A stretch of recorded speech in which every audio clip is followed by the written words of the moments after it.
Oh, brother. Are we already starting? Did you guys notice I muted my mic for the first 2 minutes this time instead? Whoa, and by 2 minutes, I mean we made it 60 seconds. 60 seconds of me shutting the fuck up. New world record. New world record. Da, da, da, da, da. Okay. Hello. I know the screen's not on yet. It's because I'm texting. I'm not texting. I'm actually looking at Ilhan Omar's Instagram page. I'm okay. I'm fine. I'm a normal person. I'm monitoring the situation, you guys. Come on. You know how it is. That's not even a joke. I am unironically looking at her Instagram right now. That's my pregame for this stream. That's my pregame. You guys want to see? You guys want to see? And you know what? She's doing it flawlessly. Killing the game. What a way to start. That's your intro. We don't have any cool intros around here. Just an image of Ilhan Omar's Instagram page.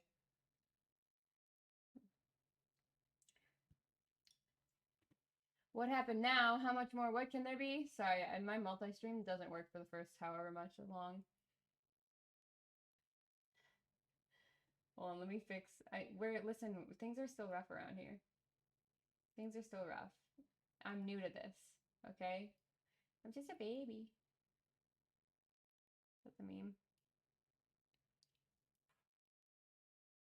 How big do we have to make the chat? I actually have no idea what you guys can see. How much can you guys see of that? Let me check on my phone. I'm a one-man operation around here, okay? Oh, that's actually not bad. I'm so bad at monitoring the situation, you guys. The situation needs a better monitor. That's why shit keeps going down. Shit's going down and I'm out here monitoring and I'm drunk on the job. I actually have hit this button 3 times. I don't even know how to operate an iPhone. Hello, hello! Oh my god, I need to shut up. Okay, cool. You guys can see the chat just fine. I was checking on my phone just to see. Because I'm here. I'm here. I'm for the people. I'm making sure that everyone can see all the things. The situation has been monitored. All right. We're going to start today. What are we starting today off with? Kids, let's see what everyone has sent. I've saved some stuff away in the chamber. I also have some new soundboard sounds. You guys are going to be really excited. Just one, but I don't think you've heard them all yet anyway, so you guys ready to go? We're going to tear the house down, dude. Alrighty. Fucking insufferable. I love who I am as a person. Dude, thank you for the cheer thing. Oh, sorry, my notifications aren't even on.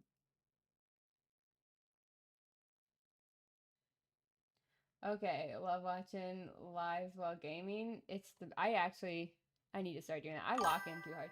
Oh, that's loud. It's a little bit loud. Too much motion. Their weed was too loud. They had too much motion. Okay. Okay, guys.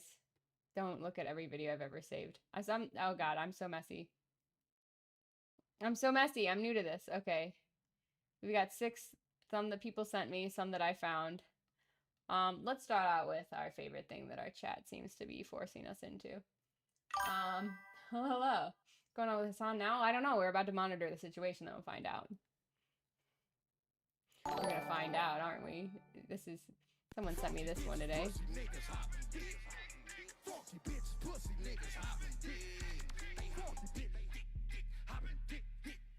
Who's responsible for this?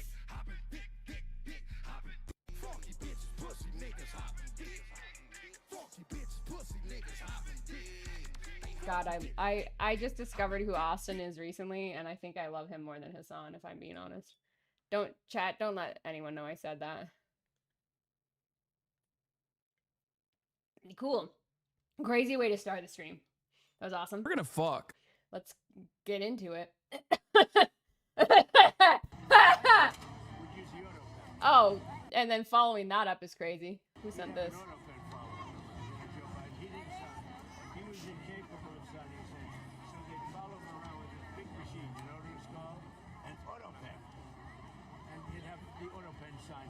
He'd take the paper, hand it to his guys, sign with an auto pen, give it back. Not too good, right? I remember this one. is so fucking funny. It's terrible. This is horrible, right? But it's also like, it's interesting to see him finally in his element where he's surrounded by his peers. Where like he's finally around like-minded people. Like they're all functioning at the same level. It's that What are we doing? What's going on? insanity. What else did people send me? Someone sent me this. I appreciated that. I think we all needed to see this. This is how I felt today. It hit 76 degrees out. I was out there. I was hitting it. This was me outside on that walk. When it's 76 degrees in Minnesota, though, your ass is out. Your ass is out. You have motion. Your weed is loud. Your bitches are bad. It's fucking like I was naked on the street today, just wandering. That's how warm it was here. It was a perfect temperature. You can't tell. There's no better temperature than 76 degrees for sure. What is that noise? Was that a follow thing? That's not the things I have programmed. Thank you for the follow. Wait, what was that? Nothing even happened. I feel like I'm being gaslit. I'm being gaslit right now. Like, what is happening?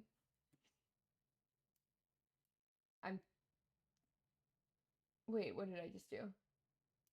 That's chat notification. Sorry. Oh my god, what is that? What's that sound? I'm losing my mind. I can't believe I didn't ask Hasan out when I saw him in person. I have no motion. My weed is not loud. They're too angry. Their weed is not loud at all. Their bitches are not bad at all. They got no motion whatsoever. I don't think you understand. I didn't expect him. I didn't know I was going to be in the room when it happened. I like everything. Okay, you need to understand everything I've ever done in my life has been random and spontaneous, and it's just like I'm the literal definition of like fuck it, we ball. Like, hold on, we're going back to selfie mode. I'm the literal definition of fuck it, we ball. I'm a yes man. We're doing it for the bit. We're gonna see where this takes us. So that day, that day, I like, first of all, it was the day of the big march downtown. There was like over 100,000 people downtown.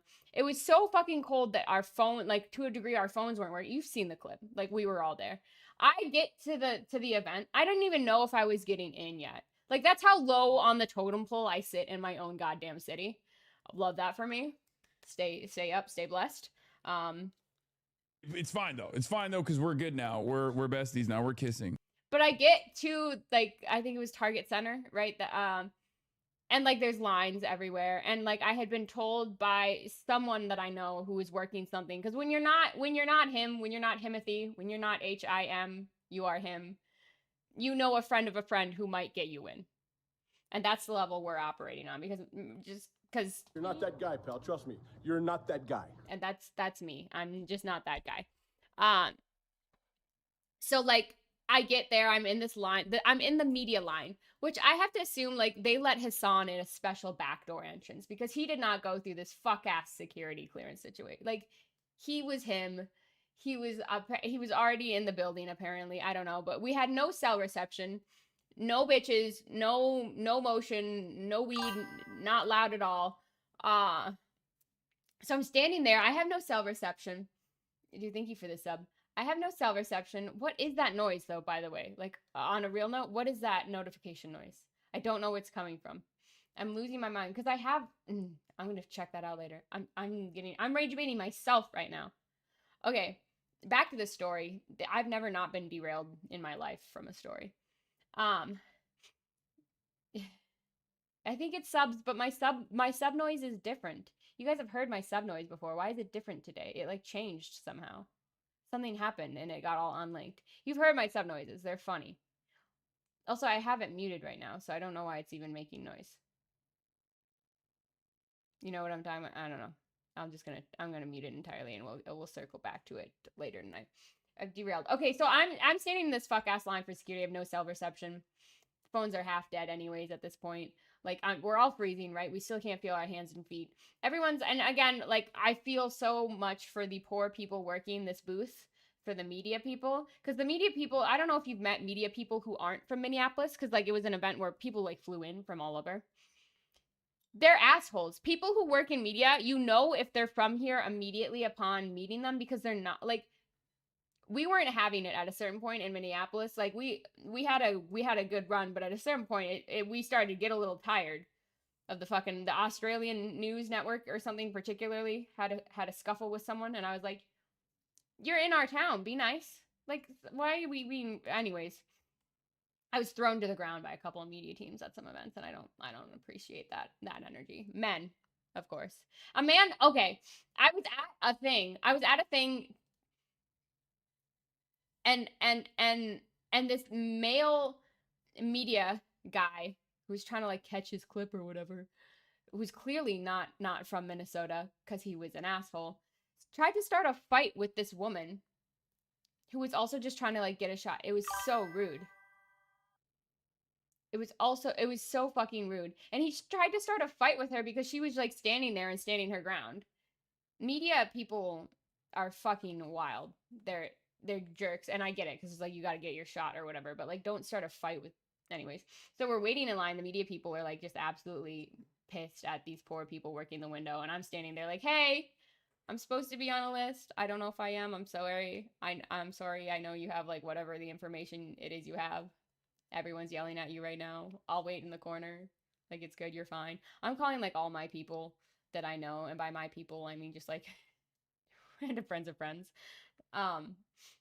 Being like, hey, who can get me in? Who can get me in? Like, what's going on? Like, are we supposed to be in there? Like, what is there anything even in there? I don't know what's going on. Who, what, where, when, why am I? And so eventually, like, you know, I sneak in with someone else or something. Like, someone has a badge and is like, the priests. You know, earlier that day at the airport, a bunch of like priests and I think it's priests. What's the other word for them? God, I was raised in a church too. What's the word? Not priest, but is it it's the Lutheran version. Is that? Anyways, pastor. Yes, the pastors and the priests or whatever that shut down the Minneapolis airport, and a bunch of them got arrested. Remember that? Well, some of them were there at the event. And some of the guys that were there at the event saw me waiting in line. They're like, oh, we know her. Like, we've seen her around. Like, she can come in with us. And I was like, bless up. God's plan. The Lord works in mysterious ways. The pastors came and got me. The pastors brought me to the Lord and Savior, who is Hasan Piker. They led the way.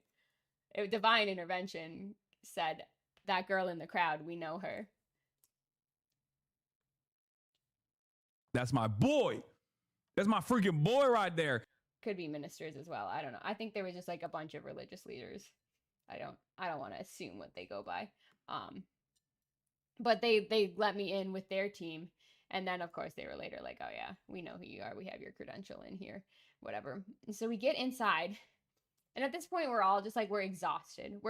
I'm not thinking straight. I look like shit. You can go watch that video of me meeting him. I look like fucking garbage. Look like I've been just, it was a time. But we get in there. Sound is killing me. The sound is really killing me. I think it's the emote wall. It's gotta be, right? Is there a noise to this? Oh, it's killing me. It's absolutely, I'm losing my mind. It's the fact that I don't know what the sound is. I think is the part that's killing me the most. It's not that I care. It's that I need to know what it is. I feel like I'm losing it. What does that sound? It's a chat box and notifications, but that would just, does that not, yeah, it disables the chat box. I'm not a streamer, clearly. Anyways, I've turned the chat box back on, my bad.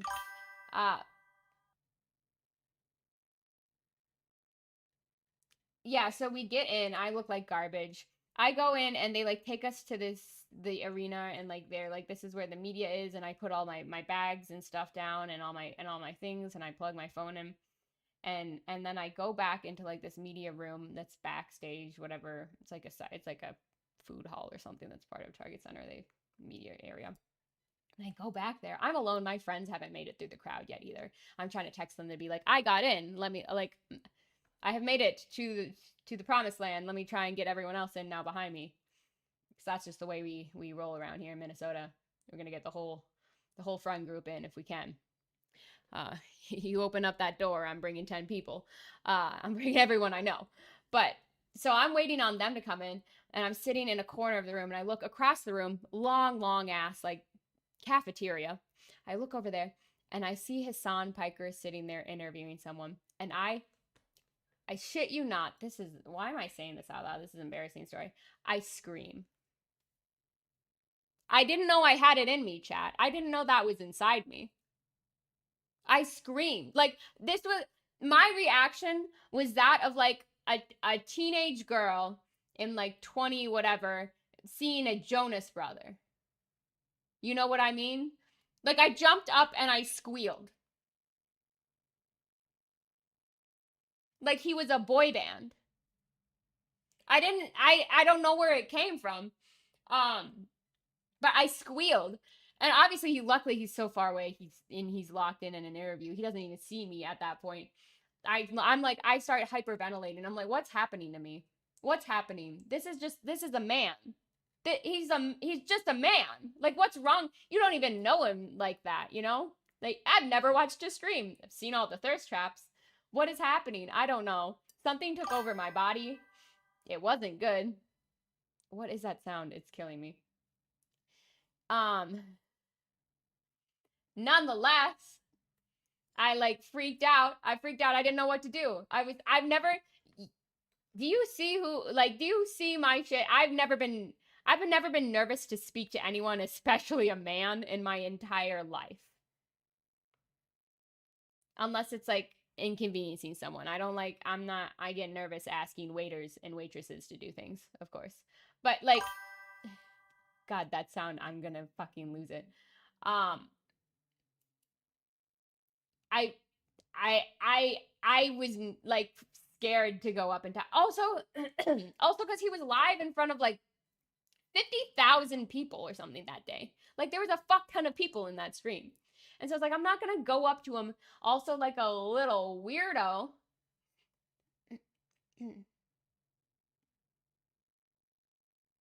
You went down. I don't think they it like a fucking weirdo in the middle of, it's the Twitch comments. Oh, it's when someone on Twitch comments specifically. I wonder. But this is just a thing that just started. No, yeah, I was gonna say, I think you guys are just throwing me off here. I do think it's the notification box and not the, yeah. I think that's what I'm saying. I'm going insane over this sound. I know we can't pinpoint it because we're trying everything. I don't know what it is. Is it? Hold on. Is it like literally? Is it? Oh, is it like because I left the TikTok open? Is it something to do with that? I wonder. I'm gonna try and close the TikTok and see if it stops. That's not a sound that should exist. I've never heard of such a thing. Anyways, I'm like scared. I'm waiting for it to happen again. Why am I'm scared in my own home right now. Like, I feel, I'm gonna mute the chat box and see if that fixes it. So why would the chat box have a mute button? That's new. Gotta be that, right? Are we safe? Is it done? Anyways, I'm scared. Like, I'm scared and nervous to talk to this man. I've never experienced that emotion before yet in this industry, I should say. I don't think there's... Everything's muted. Everything's muted. Literally everything's muted and closed out of. This is how I'd crash out. This is cruel. The alert box is muted. Everything.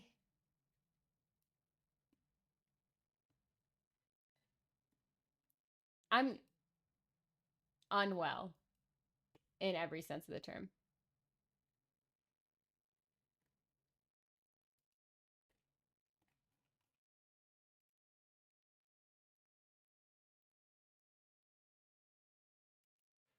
Anyways, I'm just gonna have to let it go, and it's just gonna keep fucking pissing me off every time I hear it. Anyways, I was very nervous to talk to him. Is the moral of the story? I freaked out multiple times.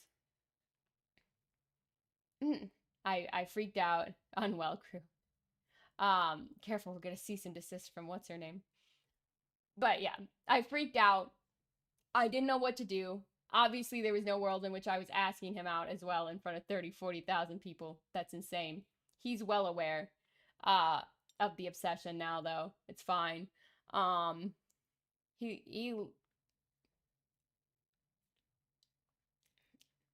he's a trooper. But yeah, the reason I look so caught off guard on that stream clip, and I think I mentioned this before, is that when I went over there, first of all, everyone was like, just go over and say hi to him. But he was interviewing people, and I'm not gonna be like he's not gonna be like the dipshit. I'm not gonna be like I'm not gonna be the dipshit who walks over there and interrupts like his interview with a politician to be like, hi, can I get a photo? Like, that's so embarrassing. So like I just circled back until like more the end of the event. And he finished a stream and he had put his camera down on the table and like it was faced away. Like his producer guy was there with him and they had put it down. And so I thought like, oh, clearly they've ended stream. Obviously, I have no idea how that man works or operates, and I should have checked because I go up there. I then ask for the photo. You can hear it on his stream because that's when I'm going to fucking punch a wall, just man style. That's when I went over there and was like, hi, I'm getting a photo. And then they picked up the camera and like mid-sentence I realized we're live and we're still going. And that's when every single thought that's ever come into my brain and exited it for like the next 5-6 straight minutes. And he just like pretended to be listening to every word I was saying. Like he locked in. And then we were there. I should have just started talking about trains or infrastructure. Like that's what I'm saying. Like I was so fucking, my brain wasn't working because it was the longest day ever. And then that on top of it, I have no idea what happened there. I could have said anything of interest or cool. I could have talked about trains and public infrastructure. I could have top 10 trains. That Hello Kitty line they're shutting down recently, or they already did. Like that's top 10 trains right now. The European train system, anything would have been more impressive than me going up to him and being like, telling him what I was wearing because he fucking was appalled by it. I don't know. I blew it. I was out round one. They're too angry. Their weed is not loud at all. Their bitches are not bad at all. They got no motion whatsoever. I truly do not. Genuinely just a loser ass. Just a loser with no motion. Anyways, okay, let's get back to it. Get back to it then. Why did it go dark mode on me? Why did this go dark mode? I have it set to light. Okay, why? Okay, the alert is definitely the box. And it's only sometimes. And I have the box muted. So I just have questions. I have so many questions.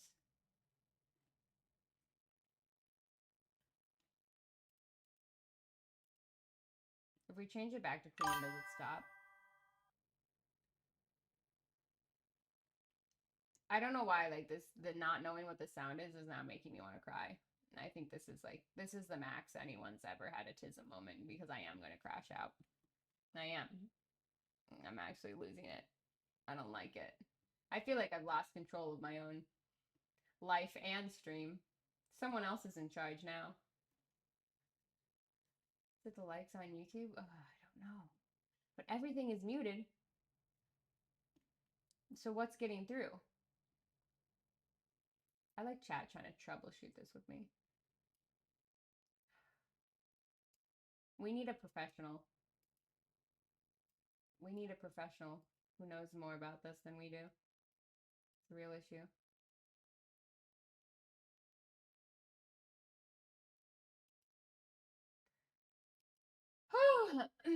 I am live everywhere. Oh my god. See, it's only with some chats. Did you see? I'm gonna break something. I really am. I'm gonna get rid of the emo wall as well.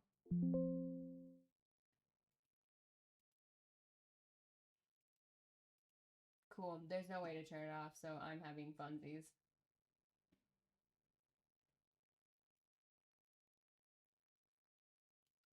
Which streaming software am I using? I use Streamlabs Desktop just because it's more user-friendly. I know the answer is that I should be using OBS.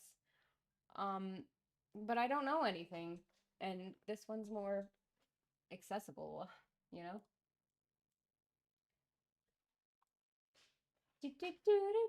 We're just gonna have to live with that ping just randomly going off and me screaming every time it happens here and there. And sometimes that's just life, you know? How long is it gonna take for me to fully crash out is the real question. Okay, back to it then.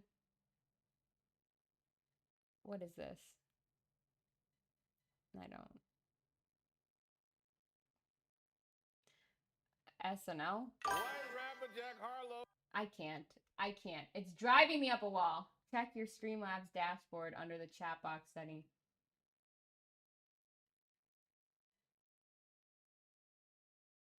Brother, I need you to stop rage baiting me right now.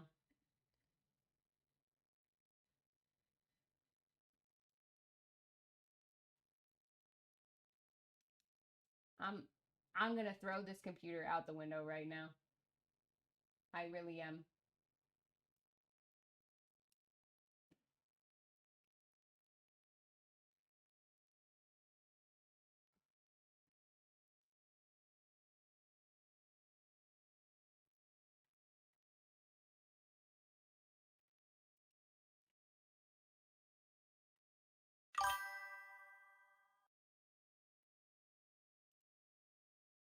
I don't know what it is, but it's coming through desktop audio. That's the fuck ass thing. There is chatbox has been muted, bestie. You don't think that's the first thing I checked? I hate chat. If you're gonna rage bait me, make it count, please. Could be Facebook. What would it be on Facebook? Please stop rage baiting me. I'm gonna lose it. The chat box has been muted, to be clear. It's always on mute.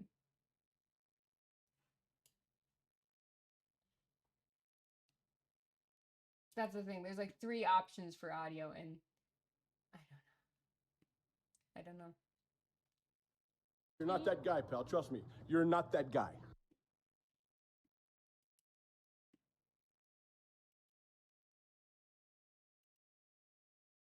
Let's see, alert box, advanced.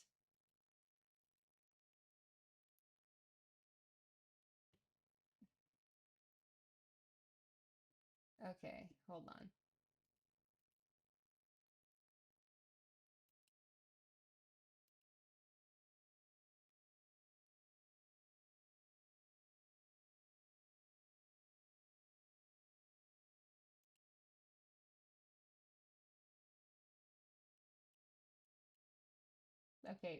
Okay, here's the list of all the sounds for chat box. Ready? This will determine if it's the chat box.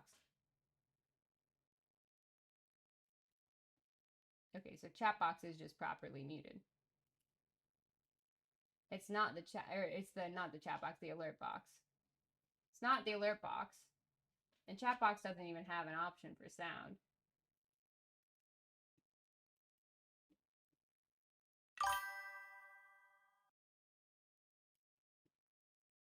It sometimes lines up with Facebook, but again, there's no option for Facebook.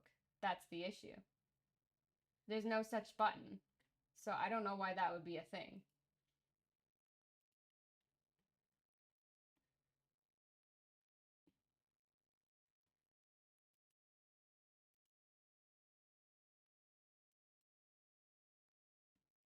Right. But you just commented a second time and it didn't do the second time is the thing. I don't fucking know. I'm so tired today. And literally everything is muted. Unless we go. Every single thing is muted except for the desktop.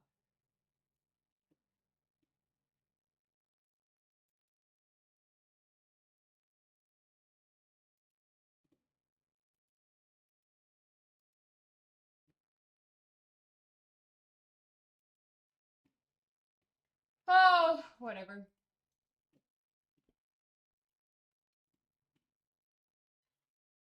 Recently made headlines for describing the sound of his new album by saying, "I got blacker." Here to explain himself is Jack Harlow. Oh god, it does look like Jack Harlow. You're not that guy, pal. Trust me. You're not that guy. Remember that, Shay? Oh my I mean, god. kind of. How you doing, Jack? Spectacular to meet your acquaintance. Dap me up, my brother. All right. All right. Hey, oh, no. No, that's not how you do a dap. Can never get that one right. No. Why is that him though?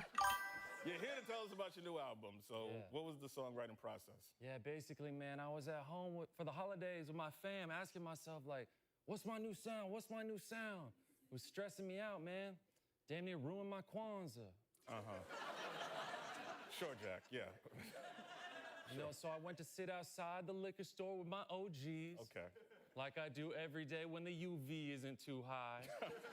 Let's just move on. I don't know if you've seen, but some people have been clowning you online. All right, I've seen it. I've seen all the clever little nicknames, you know. Most definitely not. LL Cool Whip. D Anglo. That's good. That one's good. That one is good. That's yeah, really good. That's a good one.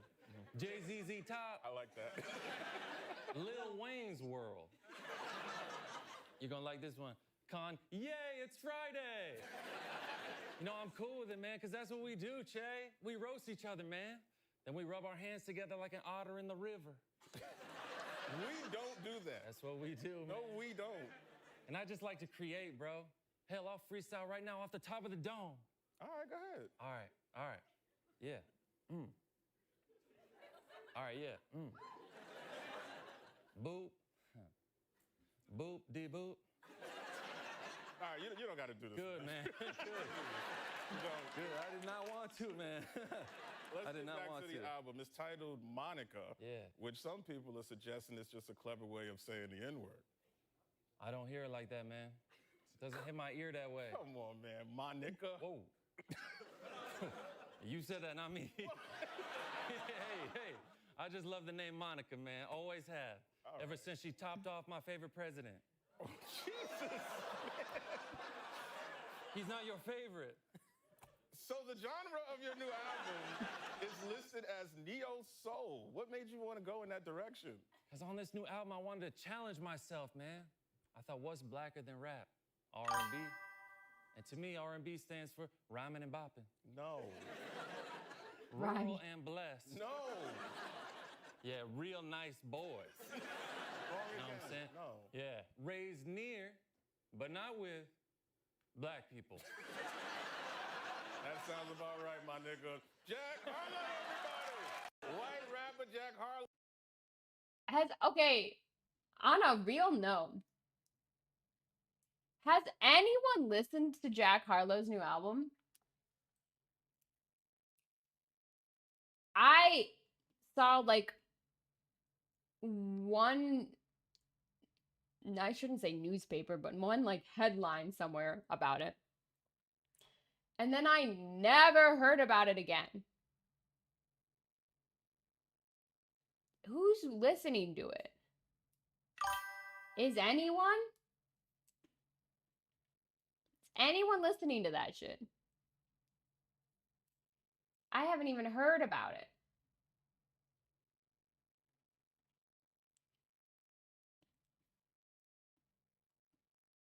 This is great. This is how humans should be. I agree. We should make fun of each other. And I don't see in color, I see in truth and comedy. I'm out. I'm 8 seconds. You're not that guy, pal. Trust me. What are we doing? What's going on? Not him saying, I don't see in color, I see in truth and comedy. Play the rest of the clip. Let's play the rest. So, like, what are we talking about? I've been over the last couple of days. It sure is something. Makeup artists, and I was gonna do a response to this and like go and do like the full on darker, yeah, and do it and Fuck Theo Von first and foremost, but also like him saying it out loud just to like clarify. Just to clarify. Him like actually say it, because you can tell Jake's like, I was gonna, you know, I've been calling her, and Theo Von is like, you're gonna just do it back because why not? Yeah. Because why not? Are we on the same playing field? Like, there needs to be some black support for the character, I think. Like I'm saying, like say if the concept of two white guys deciding that, okay, first of all, but like first of all, the two whitest men on the entire internet being the two to debate whether or not this is acceptable is already insane. Like, but also Jake Paul being like, so that we're on the same playing field. Bro, you're not even at the same club. You're not funny. It's not that like, and even if he means that like, well, woke people can't laugh. Woke people are funny. First of all, we're the funniest. Have you ever seen a Republican try to do comedy? It's embarrassing. It's a train wreck. It's not funny. This isn't like oh, woke people can't laugh at themselves or whatever. We had that guy on TikTok who would dress up as like Kamala, right? Back last fucking, how long has it been? 2 years ago. He was super fucking funny. That shit was good. And he would go around with that guy who dressed up as Obama, you know, and the clips were good. They were funny. We had fucking Obama's anger translator, right? Was so funny that they invited him to like, what was that, the White House Correspondents' Dinner or something? Like, it's not a matter of like, we need to get on the same playing field. We're just light years funnier than you ever will be, Jake Paul. We're just like not even at the same function, dude, let alone on the same playing field. Like, you're not funny. That's the problem. It's not that woke people can't laugh at themselves sometimes. It's that you're just not funny. You're not that guy, pal. Trust me. You're not that guy. And they hardly ever are. Sorry, I gotta figure out how to pop out chat here real quick.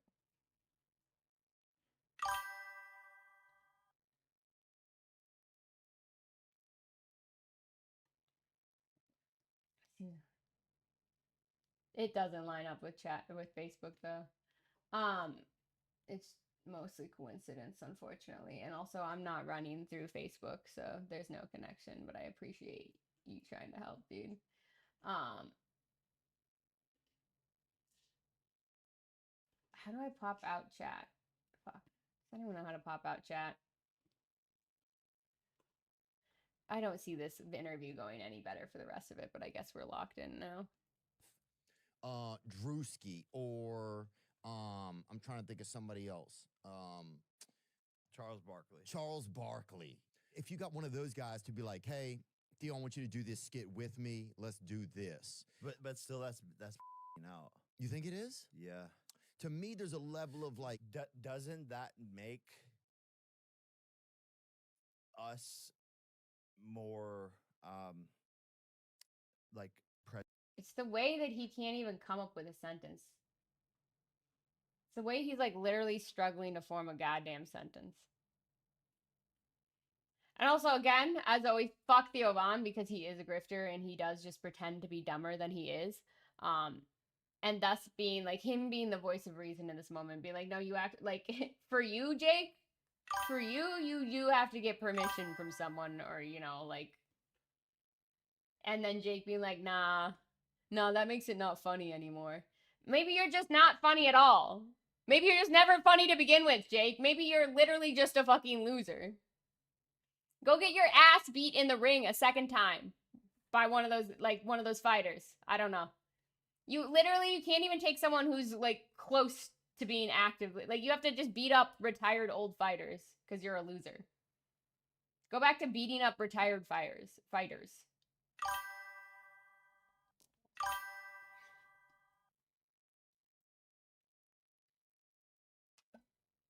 You literally can't do anything else. Cannot do comedy. They're too angry. Their weed is not loud at all. Their bitches are not bad at all. They got no motion whatsoever. That's what I'm saying. He just knows how to be hateful. I think there's something in that too. But I think like you can be a hater and still be funny. But I know you mean a different kind of hateful. I think I think on top of that, he's also just not funny, you know? Like he's also just like a fucking hyped up frat boy. And he was big in his Team 10 era because he was like in his frat lifestyle, whatever, and everyone, you know, like that, you know, it was like you were cool for a 20-year-old at the time, but now you're a fucking adult and you're still acting 20. And now your bitches are not bad. Actually, he's dating that skater who's like an Olympian. But your weed is not loud. Your jaw is not intact. Your face is fucked up. I don't know.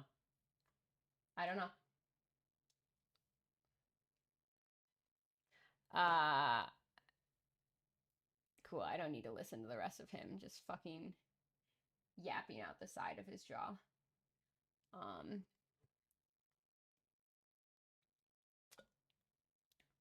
Should we look at the weed is not loud. That's what I'm saying. His weed is not loud. One more time. One more time. It's been my vocal stim. They're too angry. Their weed is not loud at all. Their bitches are not bad at all. They got no motion whatsoever. They have no motion. No motion. And they're quiet as hell. All right, I think You said you wouldn't vote. I did promise you guys we would be monitoring the Hasan situation. And he went on this Pod Save America thing. I've heard good things. I clearly do watch their clips sometimes. Someday I will find that alert. I will find it and I will put an end to it someday. Anyways. The situation of him being fucking weed too loud, bitches too bad, too much motion. What a fun, sexy time for you. You said you wouldn't vote for Gavin Newsom against JD Vance in 2028. Yeah. You vote third party. I mean, I don't even think that's going to be a problem. Well, but like a lot of people, including people who share a lot of your critiques of the Democratic Party, hear that and think like this is the problem. You know, when the stakes are concrete, like a Vance presidency, another 4 years of what we're living through, you know, the people who say they're building a movement would, you know, like rather preserve their own power than, you know, do what winning requires and, you know, hold your nose and vote for what you believe would be the lesser of two evils. Like, how do you respond to that? I want the Democratic Party to treat me like a never Trumper. I want the Democratic Party to treat me like a triple Trump voter, okay? Because it turns out that's all they're tuned into. So if what it takes for the Democrats to turn around and be like, wait a minute, we're losing this guy, we have to win him over again or whatever, instead of just like taking my vote for granted as they've done so over and over again for the left flank, then, you know, I'm going to say things that may or may not end up being true, but it doesn't matter. We're so far out from the election anyway that it's like I'm just saying, look, now is your opportunity to find a good candidate instead.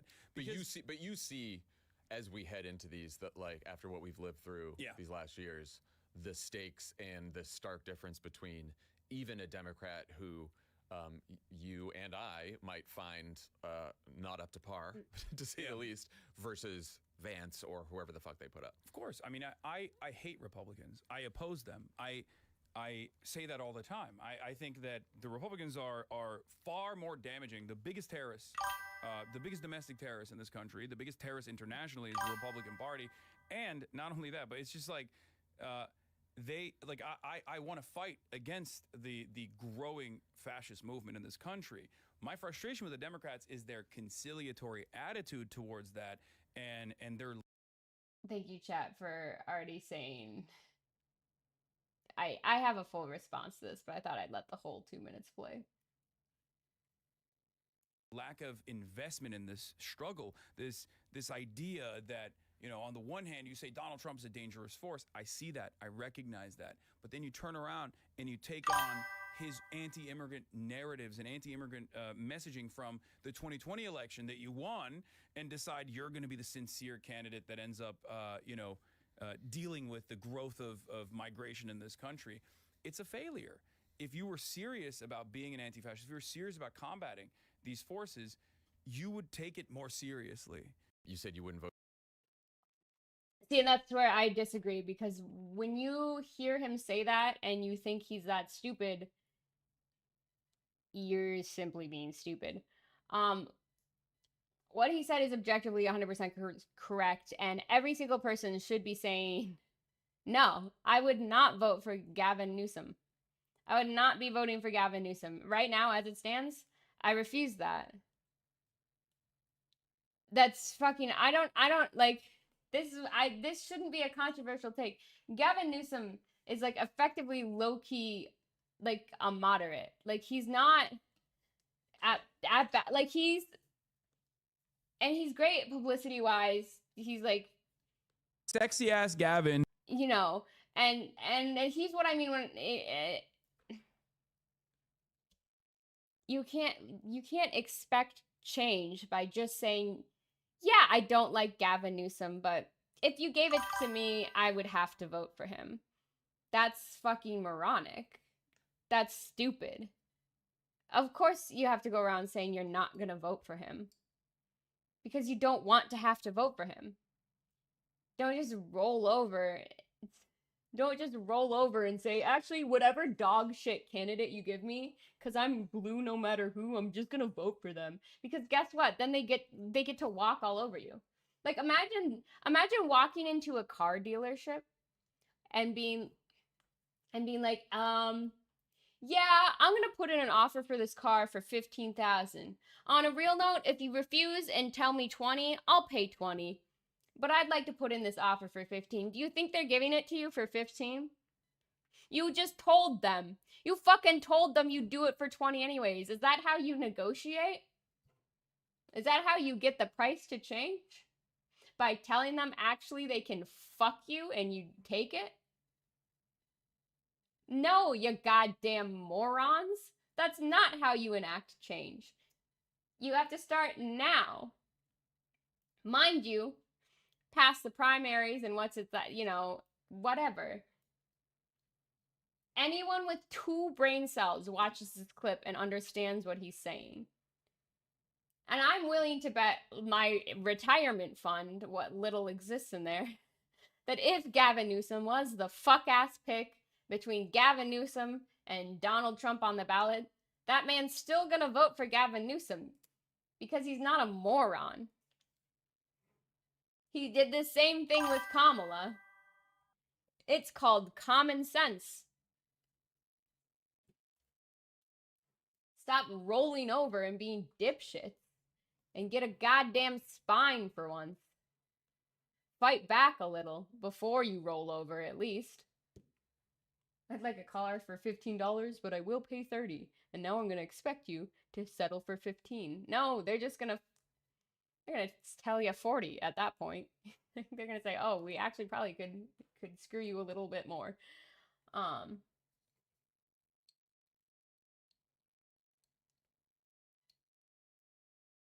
No, it's a problem talking shit about AOC. He likes AOC, to my knowledge. That's why he critiques them. Oh, that's crazy. It's almost like you should give constructive criticism to people you like, because you hope for them to do better. I don't think I would ever say that he shits on them. Pretty sure. I don't know. I don't know him that well, and I'm not here to speak on his behalf or whatever. I don't even. But this is just the Gavin Newsom argument. Yeah, I know a lot of people were arguing about that online recently, and to that I say, How much are you getting paid? Because this is a crazy take to have this far out from an election.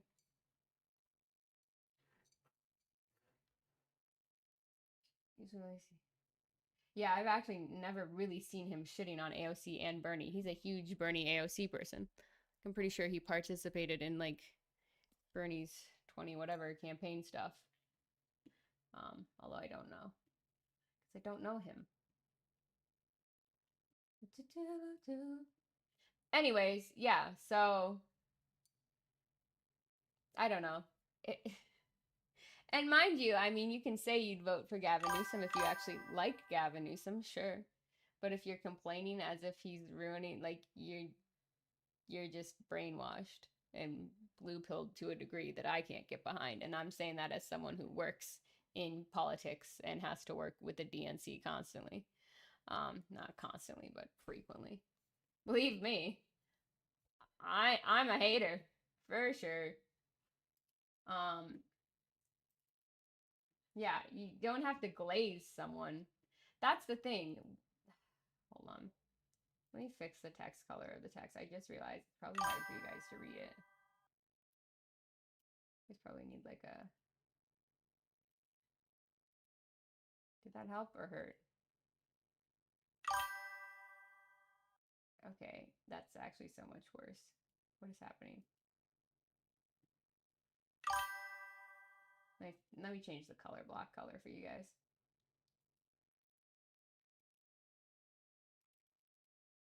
Yeah, I'm over the glazing.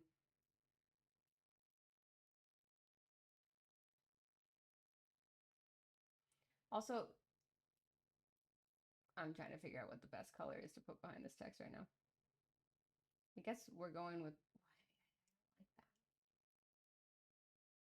I think I just have to change the text color. Also, at best, glazing should happen in the final hour. He never shits on Bernie. Well, a minute ago you said... What? Yeah, I don't know. Go ask Hasan about that. I'm not him. I am not HIM. I am her. I am she. I'm making history. I don't know. If you have problems with a man that I don't know, you might want to go talk to him about those problems. I'm not here to argue you with that. That may or may not be true. Although the misogyny and racism part is a bit fucking insane, dude. APAC called. They want their talking points back, dude.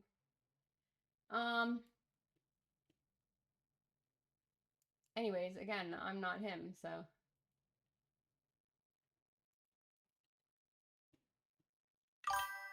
But yeah.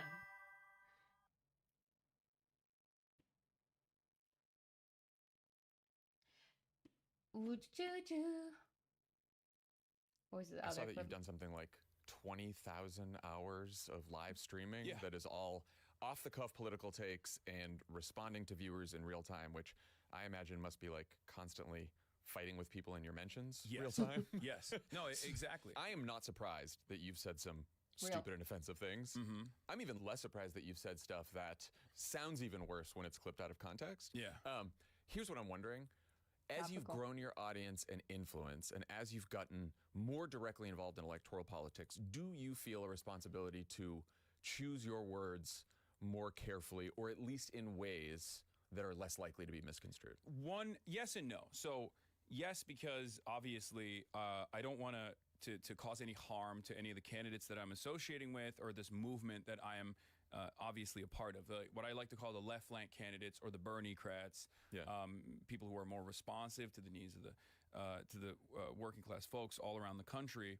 I don't want to ever be a burden to them, because I'm so sorry. I just saw a comment. Don't you think the president should be in their 80s or 90s? I think that the president should be older, if you ask me. I think that these presidents these days... Okay. I can't even commit to this bit right now. If you ask me, I think that, and everyone's gonna tell you, age maximum, age maximum. We need an age limit. We need term limits.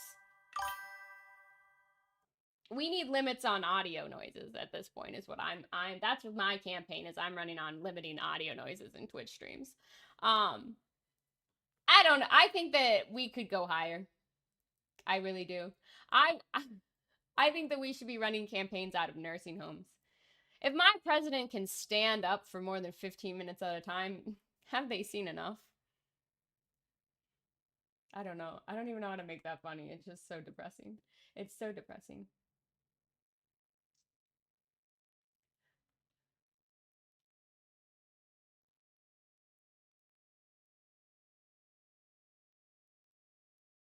Girlie, did you want to rage bait poorly one more time? Jesus.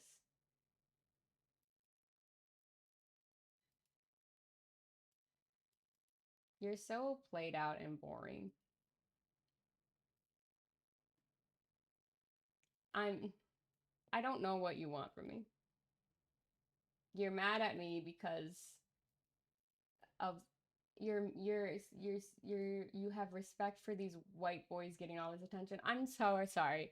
My name is Andra. Hi. I don't speak for white men on the internet. In fact, I usually am attacking them. I don't know if you're new here. Clearly you are, because this looks like a fake account. I don't know why are you taking out your anger against men on me right now? I forgot.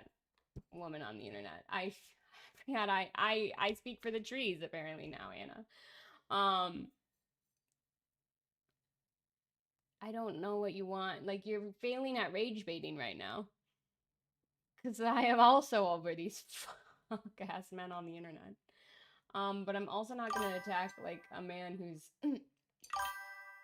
fucking doing good things and actually isn't the problem.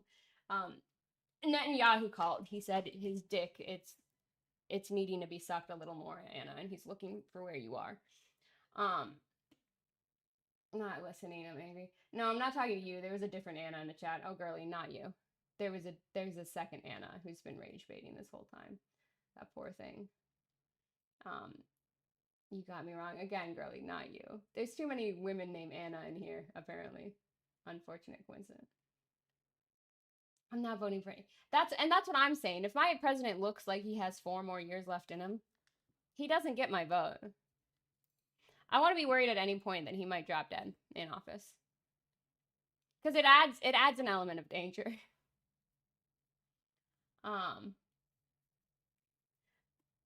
It adds an element of danger, of spice. And you never know what could happen.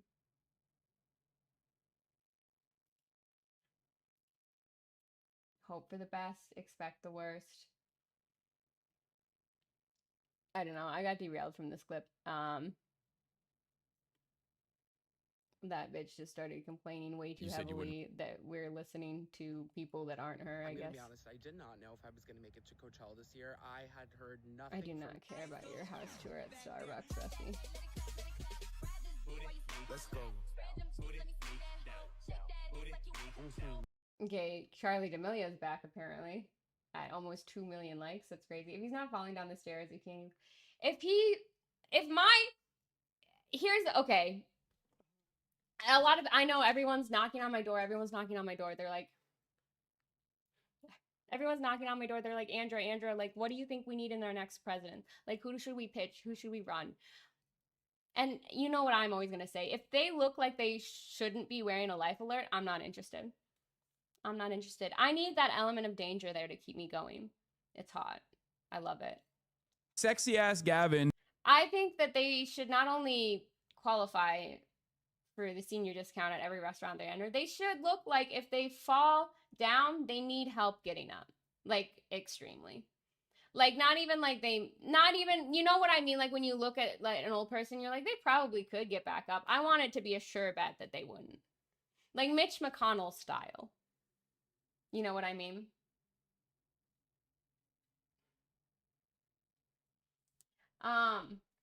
The song was not fitting. Old ass presidents one. Like, I want them to be withering. Withering worse than clavicular. And that's my president.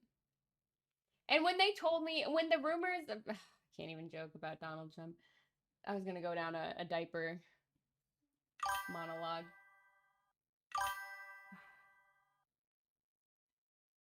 What on earth? I still can't figure out what that noise is. And there's literally no answer. That's the funniest part. There's no answer. There's no button. It just pops up right here every time. There's a filter for the desktop audio? Oh no.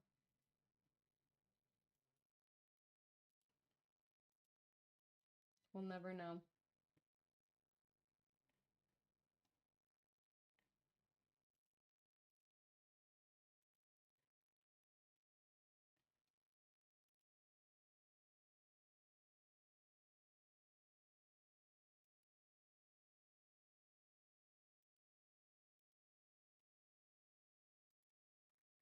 Okay. Back to it then. Sorry, I was trying to read this thing. There's no answers. It's fine. Aren't you? And Okay, why is this man always on my live feed? Oh, sorry, you can't even see it. I'll DM you in a second. Let me finish real quick. Is this not a conservative? So Tyler's I don't about know to why. cook us all. Great. So Tyler's about to cook us, is what I'm Is hearing. Tyler about to cook people? Get ready. I don't need to know. I don't need to know. Okay, I don't need to inflation know. was up 3.3%. Prices are out of control. Everyone has been affected. Even my boy Grabon can't afford these groceries. Nah, for real. I feel bad for Garbon. Life is tough. Oh, my God. Who's Grabon? Oh, Grabon is a friend of ours. It's Grabon these nuts.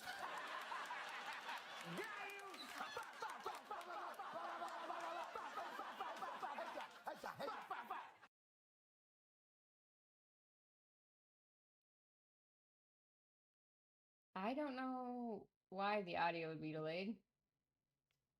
That might just be a you issue, Bessie. I owe you an apology. I created Brand Trips. I am the mother of Brand Trips. I know your feed is now nothing but Brand Trips. It was like 15 years ago. I took a handful of beauty creators, Turks and Caicos, gave them a handful of beauty. Hey, I just need this lady to know that actually, if you can afford Brand Trips, you can afford advertising. Was the brand trip more efficient and smarter? Yeah, but that's also just a form of advertising.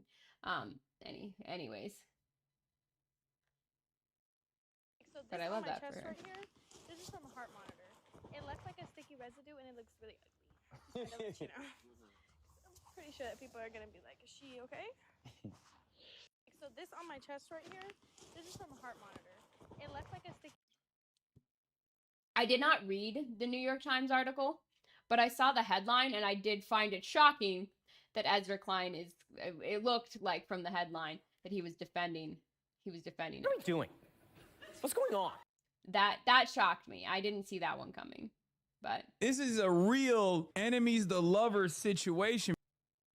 Because isn't he kind of, I don't know. I know people who love Ezra Klein. I know people who hate him. That's all I'll say. I don't know enough. Yo, I love this song. But turn it up. But he seems more centrist to me, you know?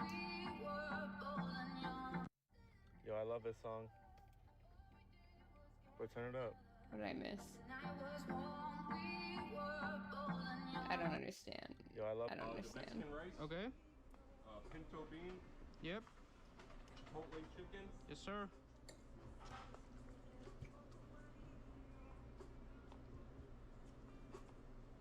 What's about to happen? Queso? Yes. Okay. What do we want? Like, what is... this is just building a burrito? Mayo. I'll take a little more. Okay. Lettuce. Yep. Pico. Okay. The spicy onions. Yep. Tomato and the cheddar. Why does the Mormon religion have so many patch notes? Usually, I do think it's crazy they haven't patched coffee. Because they did patch. She's making a real good point here. Mormons have made an exception for like everything at this point, including like cheating on your spouse, like they're drinking alcohol. They're having premarital sex practically at this point, but they're still drawing the line at coffee?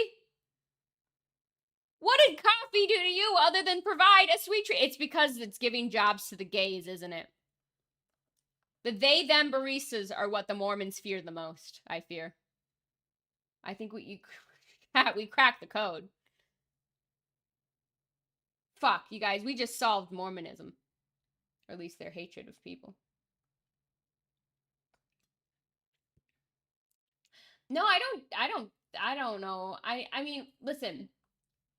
Ezra Klein, I will say, I don't know a lot about Ezra Klein. He's a centrist. He says some things I don't agree with, but some things I do agree with. I don't have a hatred for Ezra Klein in the way that some people do. So I think it's just interesting. I think it's interesting. Trans girl, slay, queen. Crime in the they them baristas. And we got to get a handle on that. That's a they on them crime. Anyways. Tattoos. They patched black people. Well, That's pretty big. That was the 80s. That was a big patch. No, I mean, seriously. It was a really big patch. Imagine, like, for the longest time, you're like, yeah, no, if you're black, that means, like, you're definitely going to hell. They were just called the Lamanites. Yeah, that's what they were called. The They were called Lamanites. The Lamanites and the Nephites. Yeah. That's it. Can we believe that second one? Wait, why? Just sounds like a slur. Wait, the Nephites were the white people. Stop saying it. Why? They were the white people. Oh, that was a white folk. Maybe bleep Will saying bleep that. Yeah, wait, what? Why were the Lamanites' legs always? She's crazy well versed on Mormonism, by the way. That's a rabbit hole someone went down on TikTok at 2 a.m. Yeah, I got bigger fish to fry than being an Ezra Klein hater. I do. He said and sometimes his stuff is educational. She's an ex-Mormon. Oh, really? Is that true? Am I being rage baited? What's her name? Oh god, I know her name. I know her name. Don't tell me I can do this. That one's Austin next to her.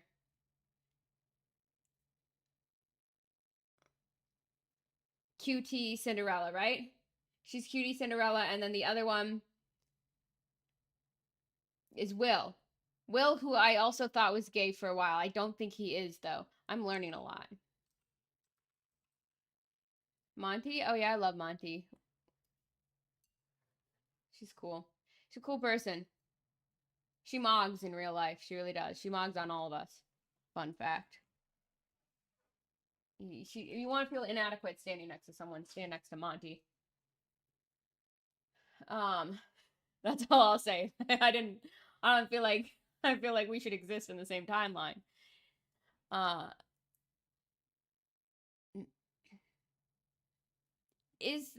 What's her real name? Her name is Blair, spelled in the coolest way, actually. I was gonna say in a crazy way, but that's kind of a cool way to spell Blair, right? It's Blair, I'm assuming. Blaire.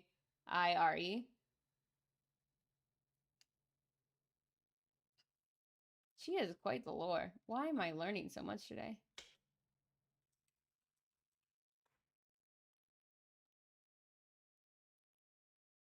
Oh.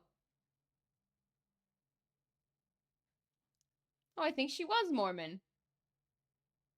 She grew up in a Mormon household. That's crazy. That actually kind of makes sense. Is that a weird thing to say? Like, that resonates for some reason. Okay, cool. Stop psychoanalyzing people on the For You page. Sore. Because of all the Nephites. Thanks. Also, Joseph Smith was a horrible person. Oh. Why does the Mormon religion have so many patch notes? Usually, I do think it's crazy they haven't patched coffee. Because they did patch tattoos. They patched black people. Missing a door stopper.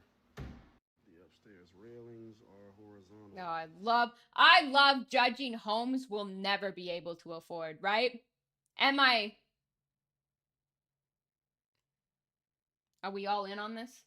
Let's go. Because, like, why are we building cardboard boxes for $1 million these days?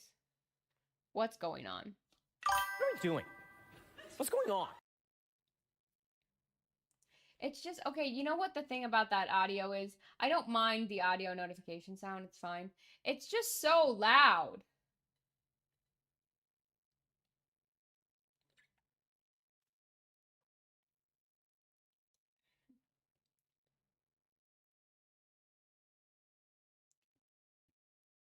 All right. Again, looks like a letter to children. If I don't physically stand on your cabinets, you're not getting the top-notch experience. You're not getting the Inspector Knight experience. This is damaged, this is damaged, and this is damaged. Oh. And this one ain't got a light. Fix your holes.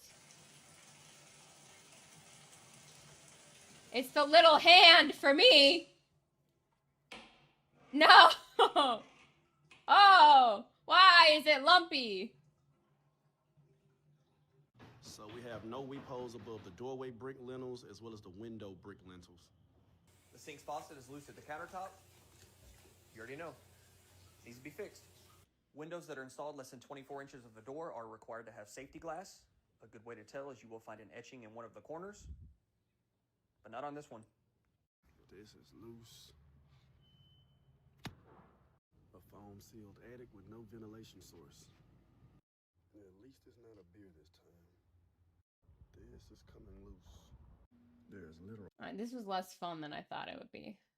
Oh, I don't know why I was expecting this house to be in shambles. Like my life!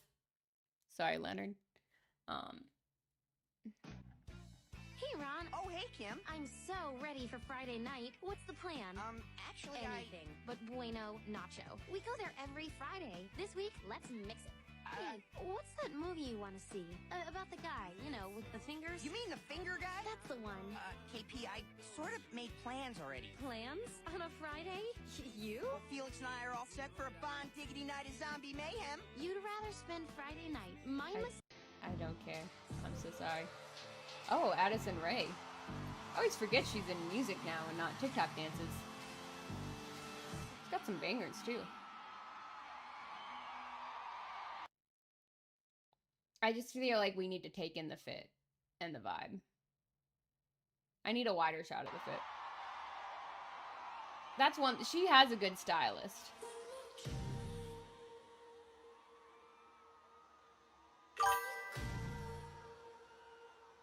That's crazy. What the fuck does she know about Israel? It's like, what?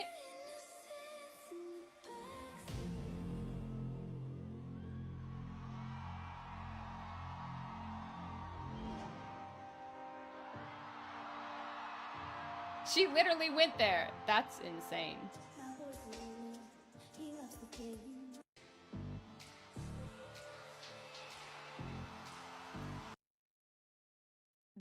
That's crazy. Like, but I asked my doctor, I was like, yeah, I'm thinking about getting on PrEP. I just like thinking about getting on PrEP.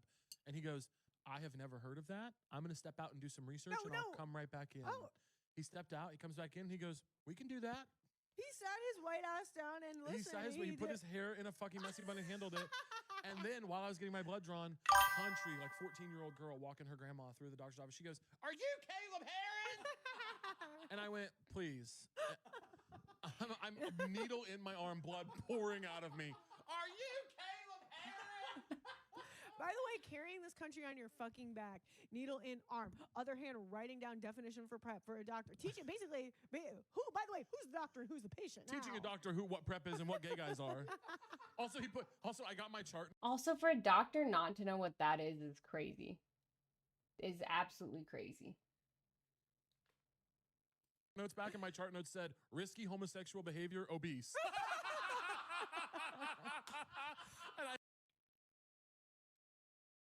So that's gotta be someone's bio somewhere.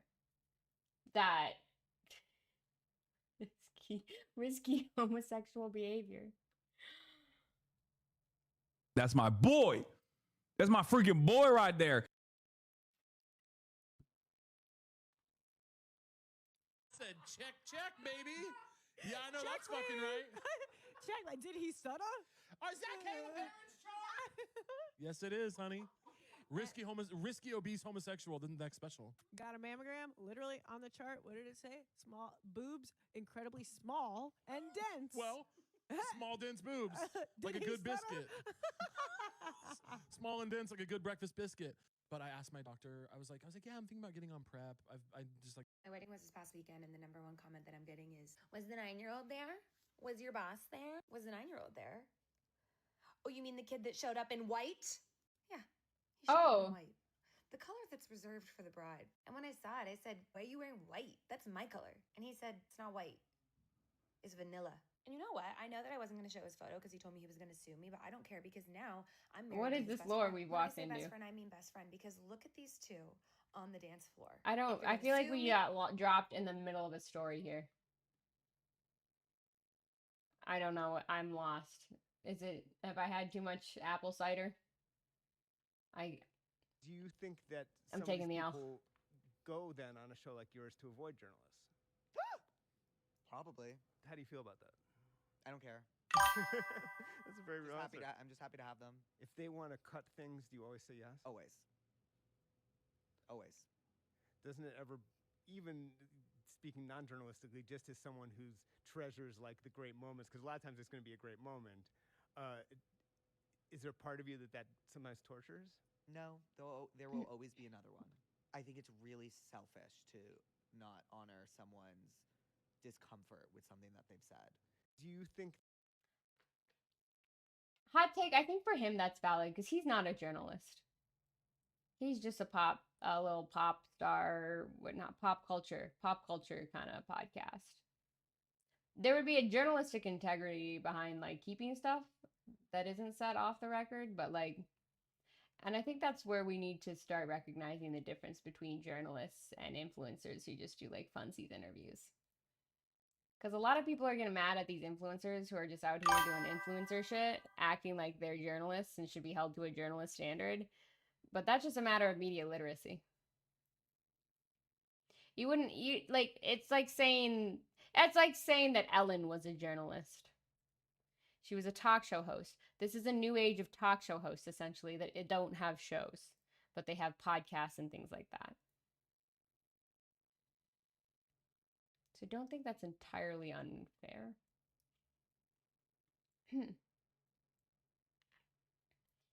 He works for her husband now. Oh, the previous clip? That's funny. What was the name of my first Disney Channel TV show? Wasn't it called like Zendaya? Can I say something controversial for the chat? They're too angry. Their weed is not loud at all. Their bitches are not bad at all. They got no motion whatsoever.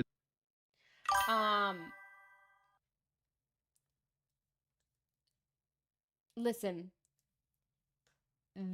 Whoever's in charge of this press tour for this Zendaya and what's this guy's name? I'm forgetting. Edward from Twilight. Fuck, what's his name? Oh my god, I'm so bad at this. I'm so bad at my own job. Oh, it's not Tom Holland, that's her fiance. What's this guy's name? Vampire guy, Edward Cullen. Why is it not coming to me at all, even a little?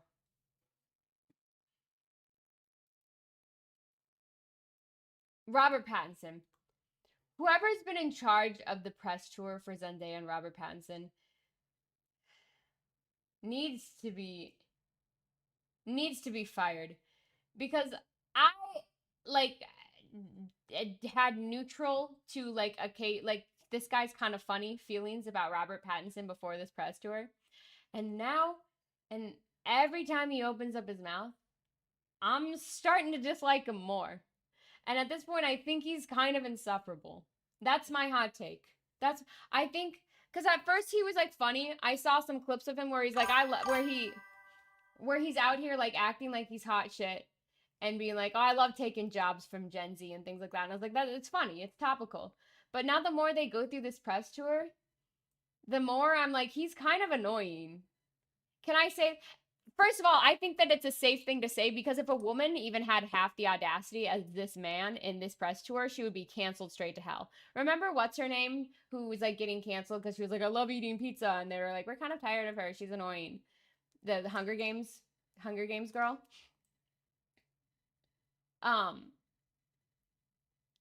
Remember how people cancel her just because they saw her too much? I'm getting the same feeling with this man, except he is actually kind of giving pompous asshole at this point. Oh, I said it. Sorry. Lizard. Sorry. Jennifer Lawrence, yeah. Uh, he is giving a little, like, at this point, because it's like every interview, he, like, right, like, like, women would be hated for so much less than this man is getting away with. And it was funny for a moment, but I think that they got some viral clips out of it, and they're like, oh, keep up that energy. And now it's like, there's no way that's real. No, that's not real. He had a stalker who finally met him and then decided to dip.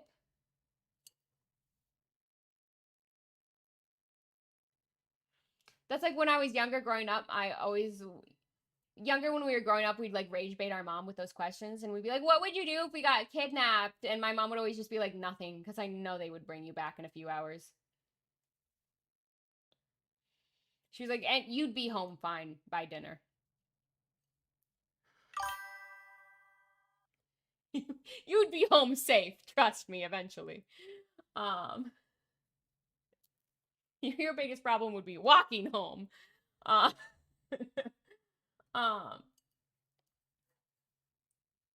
but yeah, I think that he had some clips that were like pompousy and snarky that trended really well for a moment, but now he's like continuing to run with the bit, and it's like it's not reading very well. He said he was trying to be boring on purpose. Yeah, but now it's just giving like it's reading less boring and more just like I don't care who you I don't know. Let's watch the clip. Like this where it was like, "Oh, what was it? I don't know." Like Name of my first Disney Channel TV show. Wasn't it called like Zendaya or something? It's kind of like That's So Raven, I guess. I guess her name was Raven, you know. It was called Shake It Up. I did know that. I wasn't expecting you to know that. You were not young enough to have been watching my show at that time. What's my guilty pleasure TV show / movie? Traders? Is that a good Okay, Tom loves Traders. I haven't really got into it as much, even though we did play like the live experience game. I would say probably like Love Is Blind.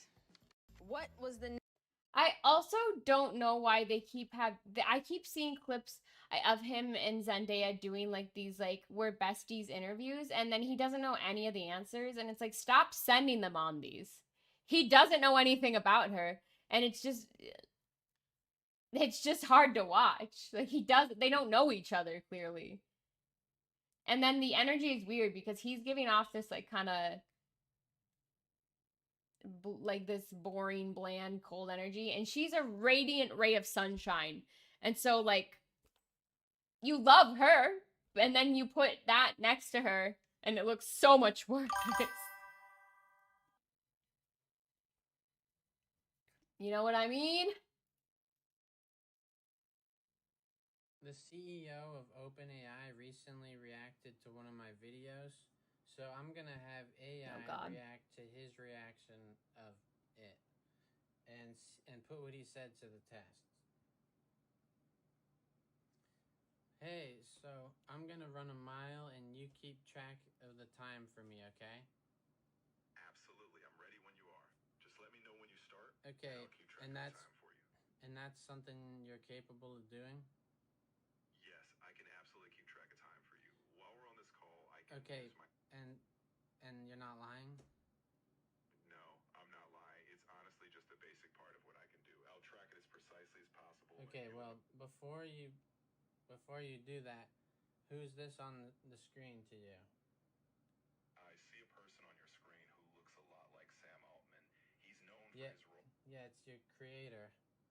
I'm so sorry. I've never been it's so slow. It's so slow, and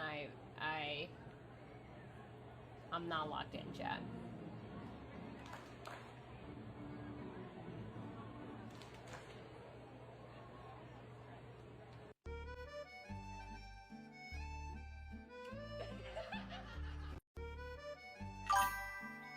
What did I miss? I don't know what that is. What is my For You page today? Can I be honest? What is all of this? Like, what? There's no motion.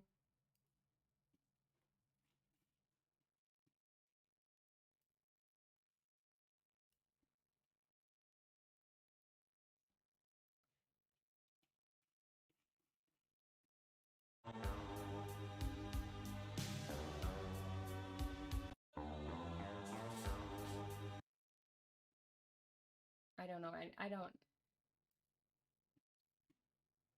Is he trying to dull her shine? I don't know. I don't think so. I just think that like their personalities just, there's no chemistry. That might just be the problem. I think there might just be so little chemistry that it just makes him look bad. Or worse, I suppose. You know?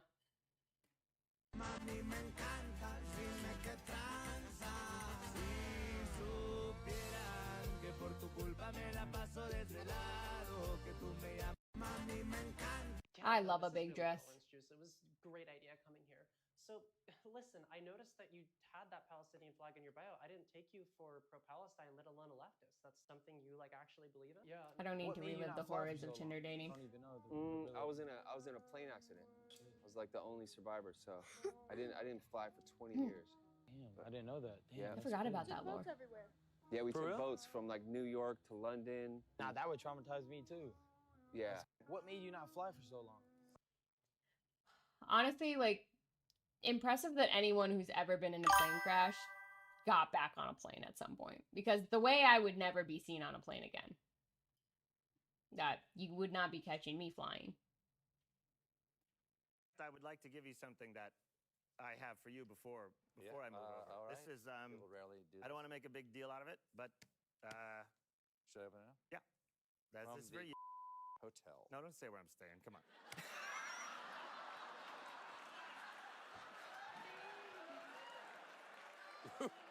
Room 237. 237. Under the name Samson Rolomite. I know. People still guess it's me. It's This a is, check. Hold yeah, on. that's It's to a you check from me. It's John Mulaney. It's to me for $750. Yeah. Stephen Colbert from City National. Why did you? So listen, why? like, I don't mean to make a big deal out of it, but like, you won't have a job soon. And no. The feed is bad. You got to make your own content. Crazy suggestion. I am begging y'all to just upload makeup tutorials. I do not care about your personal life. I do not care about new product launches. I don't care about swatches. I don't care about brand trips. I just need you to teach me how to do makeup better. You should have already been following me, but since you asked, this is every hack you need to know for perfect makeup every single time. Do you need a primer? No. Do you need a moisturizer? Yes. I don't want to hear I have oily skin. I don't need moisturizer. You need moisturizer. I like to use the Embryo Elise moisturizer. I've been talking about this for years. I still use it. I still love it. I like to put a thick layer of product on my skin and I let it sit until the white color goes completely clear. Then you can take your hands and start massaging all the product into your skin. And to be honest, the best. I feel like the For You pages is not hitting tonight. Why am I getting so many car videos? Although that's fair. That's actually a fair complaint. Why? That's a terrible design. You know what? Yeah, this made it to the right place. That's valid. What the fuck is that?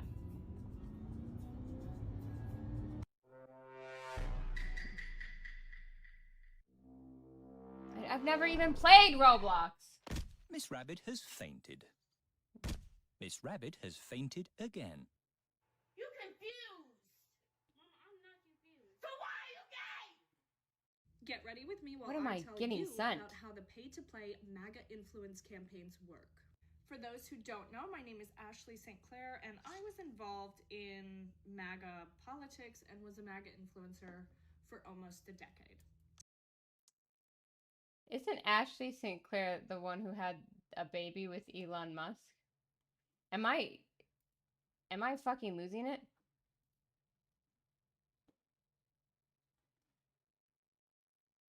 Yeah. All right, lock in. I know. Now, MAGA and really MAGA, not so much just GOP messaging, is incredible. No, I know. There's no way we literally just not only stumbled across Elon Musk's fucking literal baby mama on the For You page, but she's also about to allegedly tell us how they all get paid, which I can already give you a rough rundown. I mean, people have left and shared this information before, but... coordinated.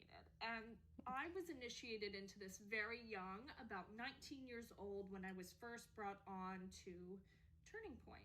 That was when I was invited to my first Turning Point event. and was really thrust into this MAGA influencer ecosystem. One thing I can say is Turning Point has fucking money. The money Turning Point has is ungodly. I've had people who have been reached out to by Turning Point trying to turn us to those points. Obviously, fuck right off, but like, money. In 2015, 2016, MAGA and their operators realized how important and consequential social media was for politics.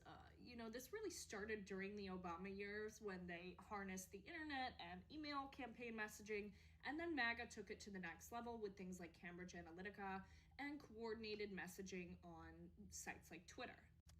Their main avenues for this influence are group chats, paid influence campaigns, and parties. Now, for the group chats, they operate with large influencers, particularly on Twitter. That is their primary mode of communication is Twitter. And they will have these giant group chats that make influencers and individuals feel important because they are in group chats with members of the administration, people on the Trump team, in which they coordinate these messaging tactics. They also have coordinated calls with the None of this is like new information, but it is insane the degree to which they run this shit. It's like they're extremely fucking efficient at it. Like, it's scary how well they do this shit. With these campaigns and with these politicians, so you feel that you are important. What I really want to focus on, what was that? What I really want to focus on, though, is the paid campaigns, because this is able to fester through many loopholes within our own regulations and laws. Because since what they're promoting is messaging or petitions or campaigns, you don't have to and disclose not the ad. a service or a product, Yep. they do not have to disclose that they are paid for this on social media. So they have these Republican operatives, some of which were former White House, who build out these platforms that these right-wing influencers can log onto and see active campaigns and sign up for and get paid for promoting certain messaging, certain initiatives, certain petitions. And this pay is typically, per click. Sometimes it's a flat rate, but it is everything from, hey, tell your audience to call their members of Congress and vote a particular way on this bill, or, have your followers sign this petition, promote this propaganda. How they can't find anyone with a fraction of charisma of Charlie Kirk to replace him. It's interesting. It's an interesting question, or proposition, because part of it was like, it's largely money based. But like he was at the end of the day in it for the love of the game. So you do have to also find someone whose heart is in the hate. Like they have to be a hater, because money will only get you so far, but you got to have that innate hater talent. You do just have to be also organically rancid. But certainly it can't be that hard, you're right, to find someone. I don't know. But it's also like he was like an interesting, perfect niche.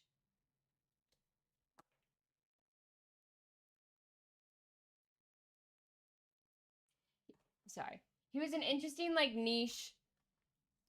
He was something I think will be hard for them to replace, because the thing is, he was married and had a kid, and he still had those views. Nowadays, a lot of the men they would take to replace him or fill his shoes, such as like almost the Nick Fuentes, they're not fulfilling also, because the marriage and kid part for him still fulfilled like that Christian family values that they're trying to preach and get across. But all the guys that would be his predecessor are usually either not married or don't have kids or something, or like he was their holy grail of that, and so he was like the perfect selling point. They could find someone to fill his shoes, right? But it's harder to find someone who's also like married with a kid and ready to do it. Like, it's a whole thing. I mean, like, thank God, literally all of them. They're too angry. Their weed is not loud at all. Their bitches are not bad at all. They got no motion whatsoever. Yeah. XYZ. And the structure is indistinguishable from ad campaigns that you would do for a traditional company. So if you take, Tarte, for example, or a cosmetic brand or what have you, typically when they get influencers, they will also have a company copy or things that they should say, a script. And so do these right-wing influencers. They are given a script, they are paid, and they post it. And yes, Charlie Kirk was married, and I think didn't he have 2 kids or something? 1 or 2. He had at least 1. The only difference is that they do not have to disclose that it's an ad because of our current laws and regulations do not require them to do so since it is not a good or a product. Now, some of these consulting firms that pay for this stuff, they will show up on FEC records because, the campaign or the PAC or the candidate pays them. But once they pay this consulting firm, it's gone. There is no further disclosures required by the consulting firms or anything like that. So this is a good way for them to hide exactly who they're paying for messaging because it just goes through these firms that do not require any additional reporting to the FEC. And again, they also have these group chats with members of the administration and high. The questioning of Charlie Kirk's parenting is a good question because he was always traveling. So he wouldn't have been home hardly ever. Okay. And I know, like, hey, Erica would go with him to places a lot too, but they have kids, and at a certain point the kids have to be at home.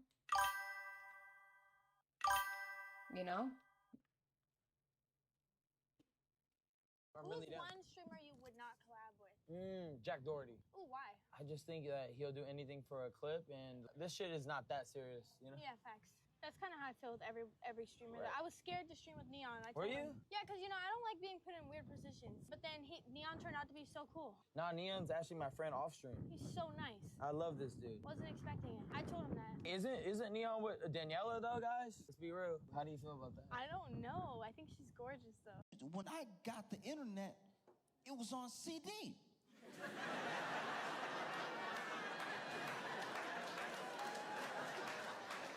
To this day, I don't know how that worked. What is on the CD? I vaguely remember that being a thing. You would just get, okay, this is gonna be very annoying to explain, but some of you are young and this is gonna sound fake, but you used to, there was a you CD. used to get internet, okay, you would get an offer in the mail, they would mail you internet.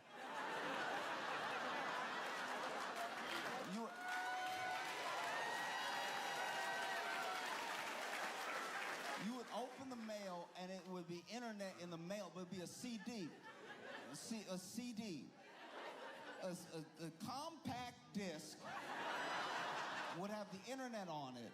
And then you would take it home, you'd be like, oh, the internet. Or you'd already be at home because it came in the mail. You'd be like, oh, the internet. And then you would put it in the computer.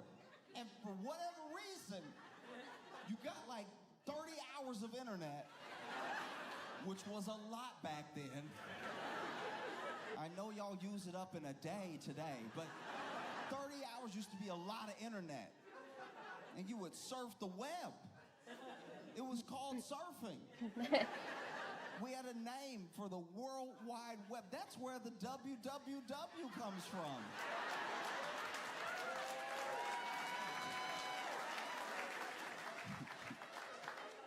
Do you want to hear any other facts that sound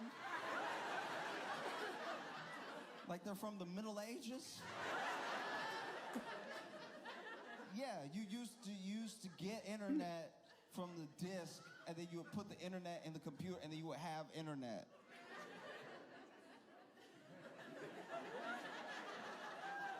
You know what's devastating is I was actually helping my mom move a while back, and we were moving just all this junk and all these different boxes, and I found one of the discs. I was like, wait, Is there still internet in it? Yeah, put them in the computer, see if it works. Now I just get mine from the hotel, but like, I wonder if I put the disc in while I'm connected to Wi-Fi, will that be super internet? When I got the internet, About a week ago, somebody poured sugar in my gas tank. Right Oh. after I posted the video fixing the taillight, somebody kicked out over a couple stickers. They even ripped one of the stickers off. And you think we're sensitive? You know what? It's nothing a very expensive mechanic visit, a locking gas cap, and a 24-hour surveillance system can't fix that we can make fun of them together. Take off this bad boy. Okay, yeah, I want internet.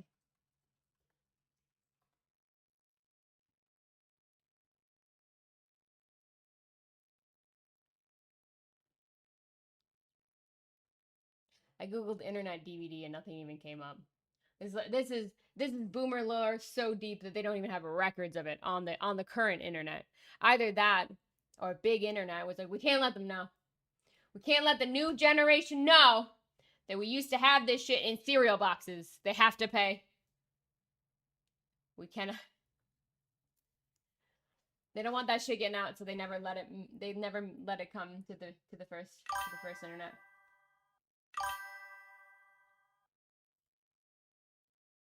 And then it finally happened. Pretty sure I can go live. Like, I don't. Are you live? Yes. You're live? Yes. Wait, this ruins everything. What are you doing? They said I could go live. Oh gosh. What am I? Nice to finally meet you. How's it going? I did the green screen and it kind of knew immediately. Oh. But I think everyone told Jimmy it looked great because it did look great. Try to keep it. Hey, try to be for just a minute. We had a leak. As time went on, word spread. Hell, acting, bro. No. They had to send it because there was no way to download it. Oh, that's smart. What's the situation? I don't know. We actually never got into monitoring it. The situation monitored, guys.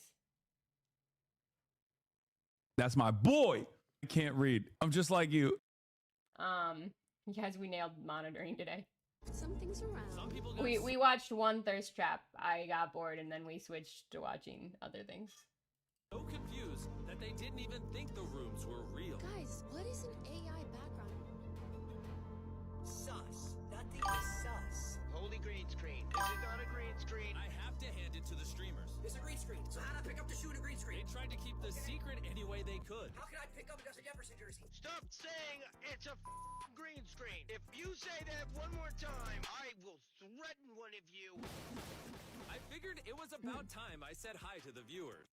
And then it finally... Anna, I'm so glad you came to Georgia. Mama, tell her. I shouldn't bring this up now, but this happened like 2 weeks ago. Conan to me is the platonic ideal of how like a straight old white man comedian ages. Yeah. Because so many of them fucking disappoint us, you know. Yeah. Over and over, like all my comedy heroes have like fallen. Yeah. And then Conan is like truly growing and learning and like getting. This is not even a beer, dude, but I love where your head's at.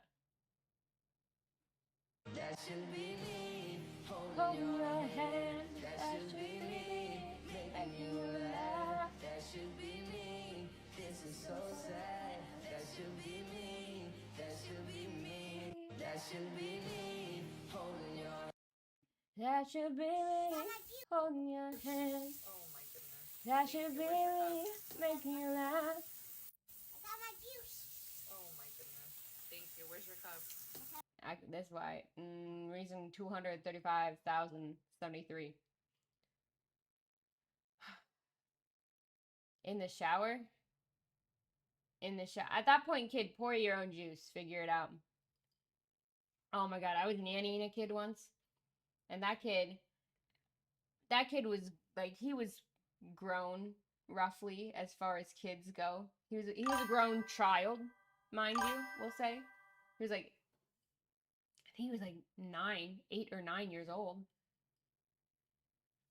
And he kept, and I get it. Like, and when they come home from school every day, I would make them snacks and food. That's fine. Because I'm just there. I'm just there and I have all the snacks and shit prepped. But I also remember, like, when he was like hungry, sometimes what he would always make him a peanut butter jelly sandwich. But it's like this is like a level. This is like something you learn at the age of 7. Why am I making you at like 9-ish years old? Go make your own peanut butter jelly sandwich. That shit pissed me off. I had to finally teach him how to make one because I was like, also you know how to do this. Like you don't act like you don't know what goes into a peanut butter jelly sandwich. It's in the name. I had to teach a child how to make a peanut butter jelly sandwich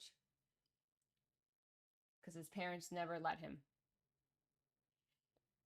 And then after that, every time he wanted one, I'd look at him and I'd say, if you ask me to make that, I'm flipping a table. You know what to do. And he'd walk his ass in the kitchen and he would make that sandwich for himself. Because we got to teach these boys young how to make sandwiches.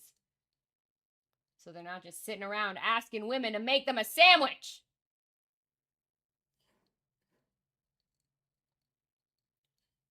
I was making stove mac and cheese when I was 7. I remember my mom walking in one day and being like, first of all, concerned that I was like standing over the stove. I'm 6 years old. I remember once I was making a scrambled egg. Or was it a pancake? One of the two. And my mom was like freaked out that I was going to burn myself on the stove when she walked in and saw me doing it. She had no idea I even knew how to operate the stove. I don't know how I got to that point, but I was doing it. I was like, yeah, sometimes when you go down for naps, I just make cookies in the oven. Sneaking around in the night, using the kitchen. Could you imagine? Your mom had you making your older brother peanut butter jelly. That's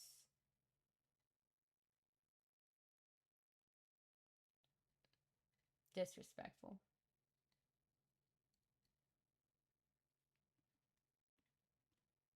I don't know, but also like at a certain age, you gotta learn how to like peanut butter jelly is step 1, right? In food making, right next to like kids pouring cereal into bowls. If you've made it to 9 years old and you can't do that yet, I'm concerned with how this train is headed. Stove proof is used at 24 as well.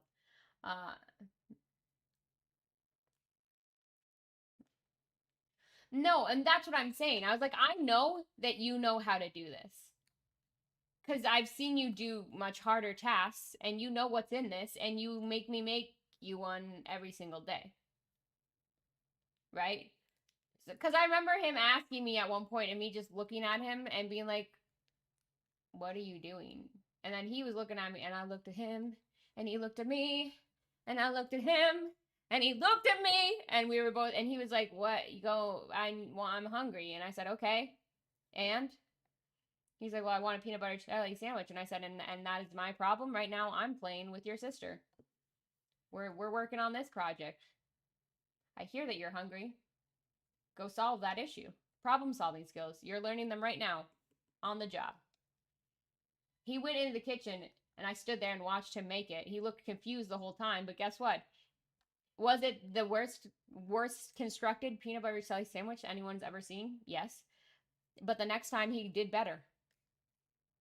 And guess who started also eating significantly less peanut butter jelly sandwiches now that he had to do it? Slightly.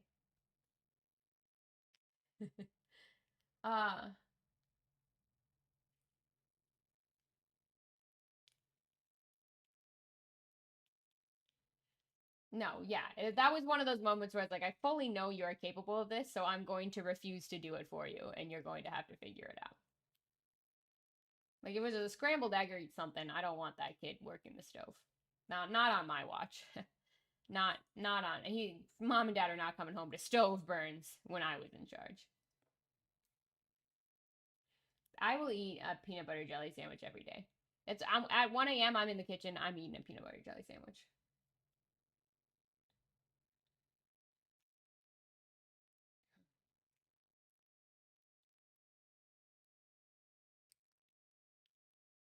Rice. I don't know.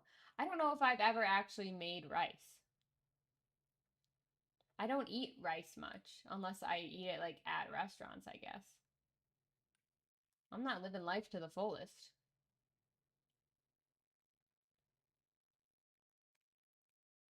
I don't know if America has an obsession with peanut butter. It's just good. I love peanut butter. It's tasty. My sister's name was Denise. Anyways, that was a good use of a 15-minute peanut butter jelly sandwich related rant. But also, I think a lesson to be had in there about like force your kids to learn things. Sometimes, like at some point they have to. Play dumb. They'll figure it out. Kids are a lot smarter than you think sometimes, unfortunately. And sometimes they're not, unfortunately. Rice can be paired with almost anything. Rice is not a meal. That's probably why I've never made it. Rice is part of a meal. She died of obesity at 25. She had a heart attack. That looks phenomenal. I was so fat and nasty. I would eat anything. I was like 345 pounds. A quart of ice cream. My sister's name was Denise. She died.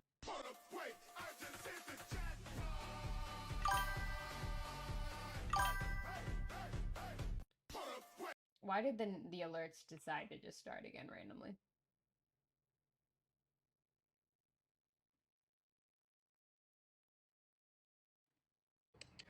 I don't know. For me, like I have a lot more work than a lot of people. Like, Lulu, I come missed on. the title of this. Yeah. Oh, the cat's on a ledge, right? Lulu, Yeah, get that's inside. bad. Oh. Come on. Oh my god, can you not fit? Come on. Get inside. Psycho.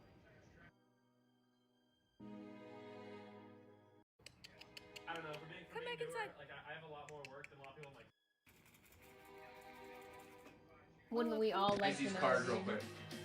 Oh, you and me, we're gonna have a conversation about the artist section at Justin Bieber last night. Yeah, we Oh, are. oh, I'm actually oh, about to go on tea? an entire podcast tangent about this, but I'm gonna Mhm. give you a glimpse of what I think first. This entire Coachella has had such an air, and it always has, okay? It's always been the Influencer Olympics, okay? But when I say it is so different this year when it comes to people's like entitlement and people's like selfishness and like do it for the gram like mentality, like the shit I have been witnessing people do and say to others. Is there a weird world in which we could like start?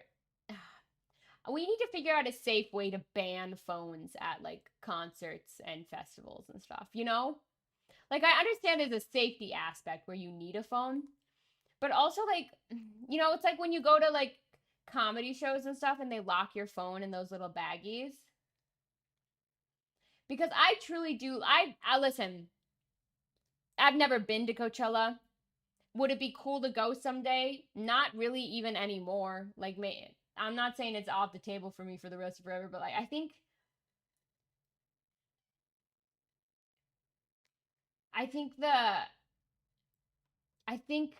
it's been run into the ground for sure by like just social media in general. But there definitely needs to be some sort of like, there's got to be a way to curb it. There really does. Because on one hand, people making it this big event is good for publicity and stuff. I'm sure they like that. But also, it's just like what she's saying right here. Yeah, I've heard it sucks these days. I've heard it's nothing like it used to be. I've heard nothing but complaints about it.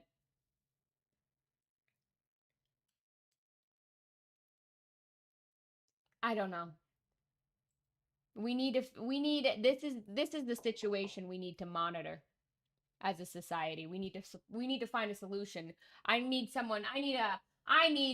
a candidate whose platform is fixing whatever's happened to the concert industry, from ticket sales to phones being there and influencers ruining it all.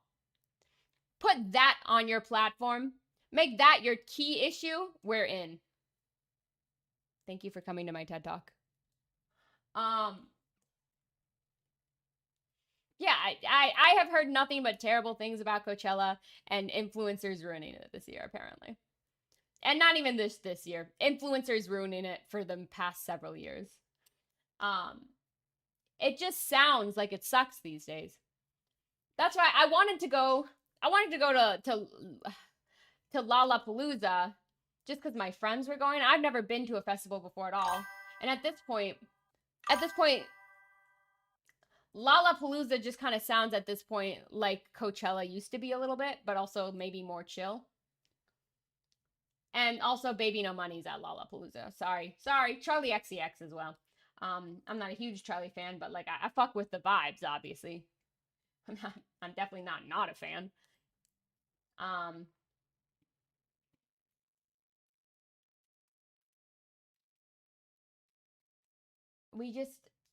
We need to get a handle on the Coachella situation and festivals in general.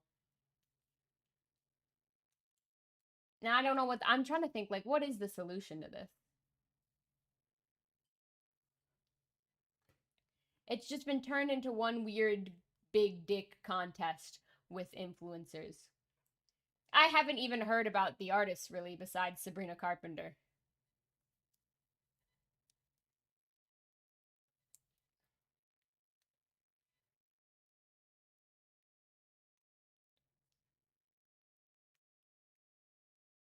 Yeah. I don't know what would fix it. Because on one hand, they needed to be blasted on the internet for marketing, right? I understand the marketing angle of many things and safety with phones, but it's just. I think the core problem is people just aren't having fun these days and catching a vibe like they used to. Vibes are not being caught at the functions anymore, only footage and clips. Life has just turned into one big clickbait, rage bait.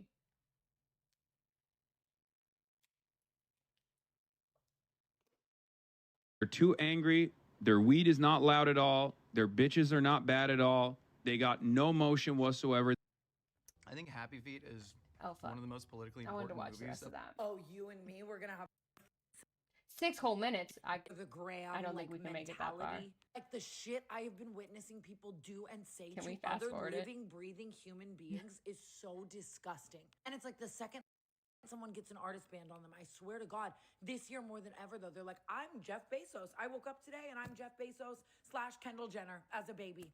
And they're awful. So yesterday for Bieber, I was watching The Strokes at the stage before because I was like, love The Strokes, that's fun. And then I'll already be here in Artist to like have a good place for Bieber, okay? So I watched The Strokes and then we get up to like the front of. This is why, to be clear, I keep pitching that idea where I think brands for their brand trips and stuff, I understand that they're always going to need like a few big name influencers to bring attention to things, but I do think they need to start running more like sweepstakes and like prize type things so that their viewers, their followers can enter and like go with, you know? I think more incentive for regular people. And it's also just good marketing too, because then it creates a contest to like be like, oh, whoever makes the best video or something, your friend group can go. That's a fuck ton of free ads for you too. But like, I don't know. I think everyone's tired of seeing the same 3 huge influencers. Or influencers who just think they're entitled to shit. We're over it. Artist. And I'm so excited. I'm like, oh my God, I'm actually gonna like see him. Like, this is such a good spot. And like, people had been camping since like 3 o'clock for good spots. And like, Coachella was literally, it felt oversold. Like, I've never seen it so crowded. So I was just like, there's a very good chance that like, I'm not even gonna be able to really see him due to the volume of people. And I'm not gonna like push someone over or like be rude. I also got to see him like last week in a fucking 500 person venue. Like, I'm not gonna like do some weird shit to like ensure that I like have a good spot, you know? And so when I'm standing in my like good spot, I'm like, oh my God, this is insane. I'm like up at the front. I see Jake Shane. We're like tense up, whatever. And I'm standing there and I'm so excited. And then time starts going on for Bieber to come on. and people are just shoving. People are sitting on the ground in big circles to like protect space so that other people don't have space. And then I keep overheard That's LA weird. style, overhearing people say, like this guy walks past us and he literally goes, "It's gonna be a stampede and I hope someone fucking dies." Like dead serious. What the amount of fuck? times I heard people say like Astro World and like just different things like that. Like, I don't care what I have to do. I don't fucking care if I trample 10. Like people are saying all these things like around Literally us. a concert. And the way Artist is set up, it's like there's a white like wall, like a tall ass wall, like blocking you in. And it's one of those things where like if something bad were to happen, unless you are literally at the front of the barricade and can be pulled over, you're going to like get trampled. Like you're going to get hurt. There's no way out. There's no way in, you know? And so eventually just seeing the way people are moving, and it's so many guys, and they're all in like Bravo Toast and Dialogue Cafe and Live Miami hats. And it's like, we get it, bro. Like awful. Some guy pushed the fuck out of Trevi and then goes, "Sorry, it's Coachella." It's like, kill yourself. And so eventually I decide, I'm like, I love Justin Bieber more than anyone in the world, but I don't trust these people to like not hurt me. And I have my security guard and stuff, but it's just like, it's sketchy and it's like tight and it's sketchy. And I'm like, I'm just gonna go watch it from the back. It is what it is. Like, I love him, but like my life, I care about my life for once, and I'm gonna keep it that way. So I end up going to the back of Artist to watch Justin Bieber. That's where all my videos are taken from, whatever. And point blank period, I cannot see him. Like, I got on Makoa's shoulders for 1 second. If anyone has a video, feel free to send it to me for Go Baby. And it was cute, but I'm watching the screen. Like, I'm having the same experience as the live stream viewers, but I'm fine with it. You wanna know why? Because I'm a fucking believer through and through. When I can't even talk about this without getting mad. When I tell you, everyone around me in the back of Artist, Yeah, is saying like that's it is talking shit insane. about him. Like the amount of straight guys in front of me that are going, "Shit's ass, bro. Like, we should go to Pizza Slime Party now. Like, this is ass." Over him singing. Like, I can't hear him singing because of the amount of like straight, awful, Miami, disgusting, chlamydia men talking shit. And then all the girls around me are influencers. I swear to God, when Justin was covering, like he was doing acoustic covers of the songs on Swag, like Everything Hallelujah, there's a girl in front of me who's literally at the top of her lungs. It's quiet. It's so quiet. At the top of her lungs, she's literally going, "I just like got my aura read, and like I swear my aura is just so different than being here for this, and it's great." Isabella's crying. Like, because of the amount of people talking at the top of their lungs. The girls behind Isabella are having a top of their lungs conversation. I cannot make this up. I cannot make this up. I think like part of this story is just like the nature of festivals and shit. But also part of it is like, what the fuck is going on? Where you're like, I hope someone dies and we get to see it. Like, fucking the brain rot that this internet, the brain, like, the fucking empathy has left the building. Empathy has left the building. And honestly, I'm starting to believe it was never in the building. These fuckers are diabolical. I think Happy Feet is one of the most politically important movies of the last 20 years. Oh. And I was hoping that I could read an excerpt from an essay that I wrote freshman year of college. Yes, please. Called Life, Liberty, in the Pursuit of Happy Feet, Anthropomorphic Animation as Political Discourse. Okay. Noah, the most zealous elder penguin, denounces Mumble's dancing in a fiery speech to the colony, saying, "A little self-control, if you please. You bring this disorder, this aberration, to the very heart of our community." This is a direct reference to Southern Baptist fundamentalism, which deems dancing to be a gateway to sin. Yeah. Strengthening the imagery, Mumble's father, who sides with the elders, is named Memphis, has a strong Southern American drawl, and often uses the colloquialism ain't, as in dancing just ain't penguin. By associating the sharp eyes and long hooked beaks of the elders with repressive Christo-fascism and the snub-nosed neotenic features of Mumble, that's you, with secular freedom of expression, director George Miller sends a clear message: religious dogmatism and social conservatism are anathema to both humankind and penguinkind. Wow, and you didn't even touch on the environmental messages at the core of the film. Oh, it was a 10-page paper we got there. Holy shit, that's fantastic. I think Happy Feet is... I loved his reaction to just eating a sub. He fucking... the way he lit up. No. They're assless. They're assless. I have less than a week. I'm fucked. Yeah, we need to talk about Coachella. Or more specific. Do you still have relationships with Candace and Mary-Kate and Ashley Olsen at all? When we saw Mary-Kate and Ashley after Bob had passed, that was the first time we'd all really been together and seen each other in years, because they were in New York and like in Europe. Candace does her thing, and you know, we sit on very opposite sides of things, and I'm just kind of understatement. A loud, outspoken about a lot of things, and that's not going to stop me. And like, if that ain't you, that ain't you. Do you still have relationships with Candace? A while ago, somebody on Twitter posted pictures of the layout of the house from The Simpsons, and there was just like, how is Homer able to afford all of this house? A while ago, somebody on Twitter posted pictures of the layout of the neighborhood, but it is like 18 box tops. Secondly, I want you to really think about this. At some point in your life, you're going to eat an edible and you're going to think to yourself, it's not working. And in that very moment, it's very important that you do not eat a second one, okay?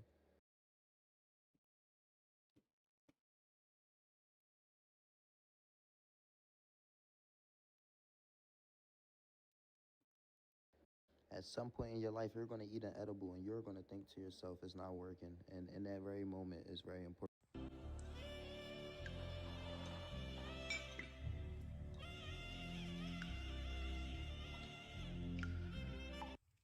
Get from under him. Get up. He's asleep. No. I need you in here. You hear me calling you? Can he get up? Please get up. No, boo. I'm already through. No. I just need you to give me the oil filter, boo. Come on now. No, I'm not coming from nothing. If I come, I'm gonna get the oil filter, baby. Come on and get it. That's all. You ain't hear me. He's fucking asleep under the car. I've been sitting right there on the thing. I was yelling for you. I said, bring me the oil filter. Just bring me the oil filter.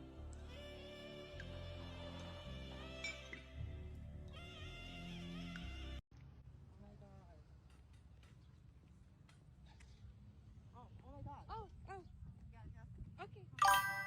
Oh, it's coming now? Yes. Oh, okay. He was low-key more stressed than me.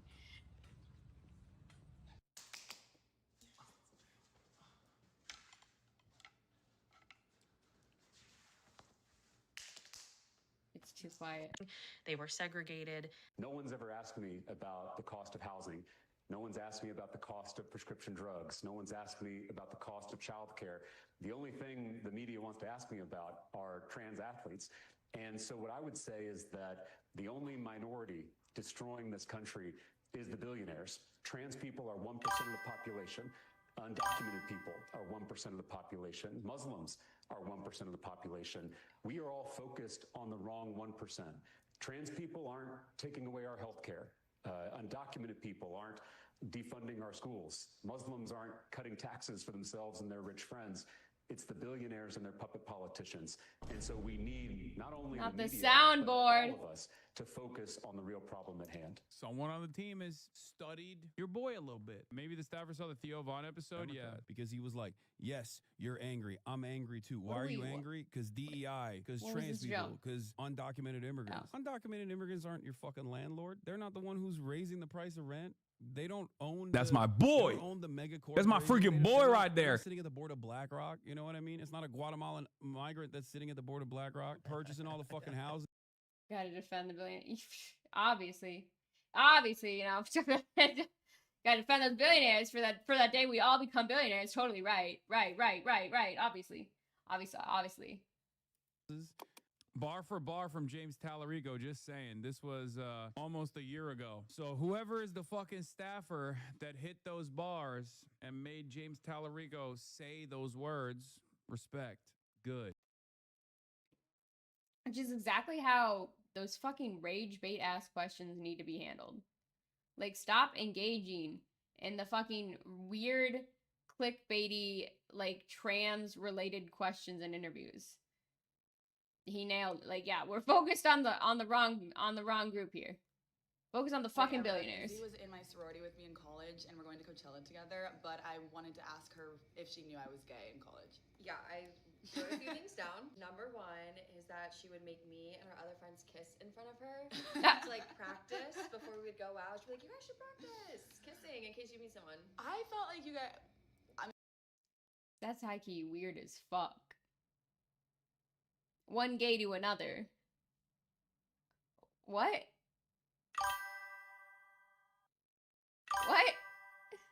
Maybe I just want to watch you guys again. Honestly, we did need the practice because I learned something each time. Every time got better. I learned something I each was time. just It's me and crazy. the same other girl. Well, I was your coach. She was playing Barbies with us. Yes. The first time we ever went out to like a club, when we got back, she made me reenact the dances for her. Yeah, so the third one, I mean, everyone knows this, but she would have crushes on like girls we knew, like in our sorority. And she would like try to convince us it was like chill. Erica, she was my big, and every time I would like talk about her, everyone was like, I think you might have a crush on her. And I'd be like, what? You have a crush on her? And then I would go to the next room in the sorority house and be like, everyone thinks I have a crush on Erica. What do you guys think? And then anytime they would say something I didn't like, I would go to another room. Once she figured out that I liked her, I was like, how the hell do you think that? Like, where did you hear that? It was me. Yeah, told every single person in line in order. My next one is that she would convince like me I was gay. Like if I like agreed with her, like she'd be like, oh yes, and she's so hot. I'd be like, yes, like she is so hot. And I'd be like, wait, you're gay. She's like, wait, so you're gay? And I was like, no, I'm not. No, me. I'm agreeing with you. I'm an ally. Last night she was I'm an ally. Always knew you liked girls in college, but I never thought you'd take it this far. Well, in Ohio, everyone that we know that was gay back then, Was that in we the know closet. was in the closet back then because it wasn't like Including me. Yes. Prime example number one. And as soon as Becca moved to LA and she I started was having like, crushes on whoa. girls, we're like, wait, you should take advantage of this. Yeah, and look at me now. Okay, everyone, Izzy was in my. I'm like confused because also, is she not like the same age as me? We were in college at the same time. They're acting like we were in college in 2011 or something. Being gay in college wasn't that only in Ohio, I guess. I mean, we're not far from Ohio here, but I guess Ohio must exist 10 years behind us, and we're 10 years behind everyone else. Do you have a mobile order? The name is Susan. I can't find a Susan under the mobile No, orders. I don't have a mobile order. No, my name is Susan. What would you like today? I want a sandwich meal. And the drink? Okay, whoa. Too many questions. Just calm down. I heard there was a discount for owners of inbred puppies today. So it's called looks maxing. It's where these guys optimize their appearance for social gain. Oh, so like adhering to the patriarchal beauty standard? Why is it so There's quiet? This guy, Clavicular. He posts about it. A girl So had fucking her quiet. period mid-class yesterday, Okay. and she was wearing khaki pants. Okay. So it was like showing right here. Mm-hmm.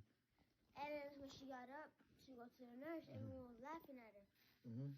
But me and my friend, we were the nice ones, and I gave her my jacket, the Savage one.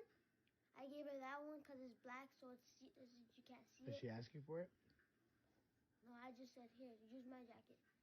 And then my friend... To cover herself? Yeah, and me and my friend took her to the nurse. Yeah, and then we got signatures for it. Do you know the girl? No.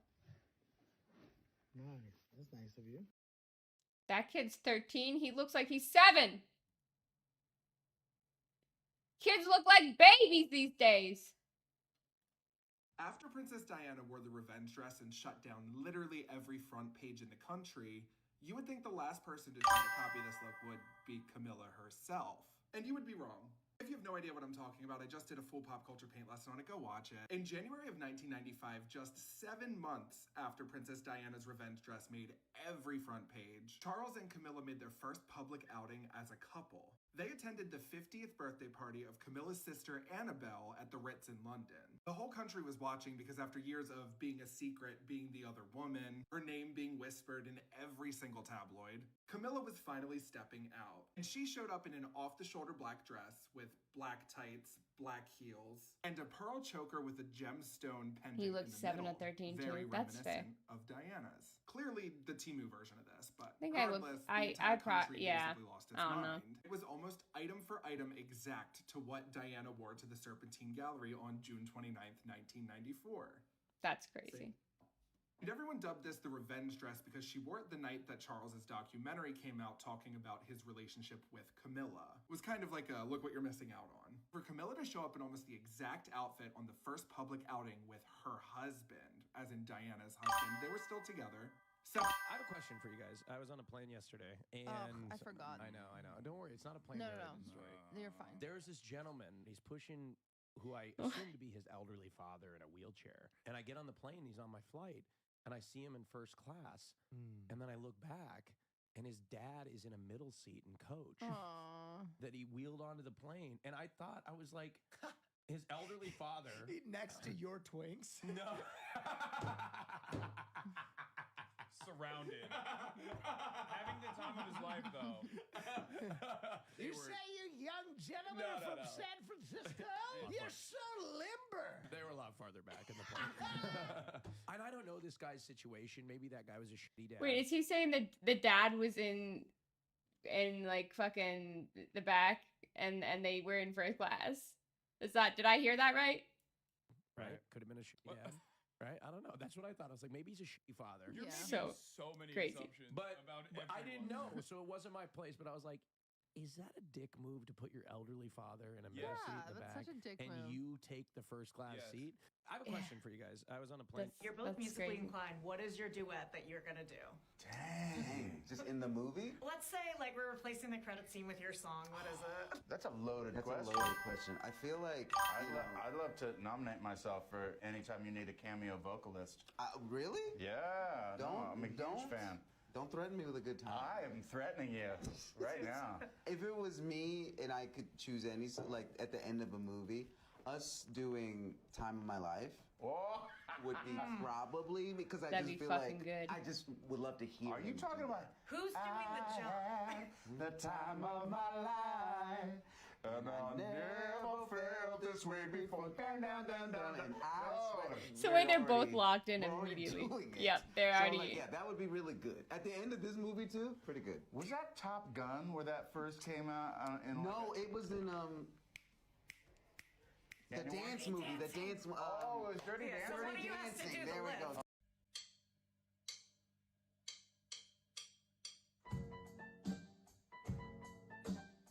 Every time. Every fucking time.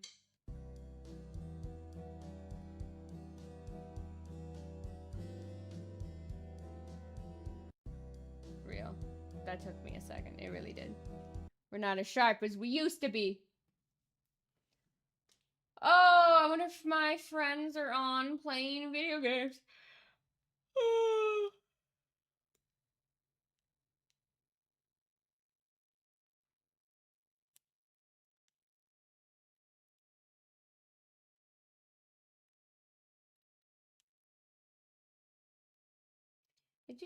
I kind of want to play. Kind of want to play some video games.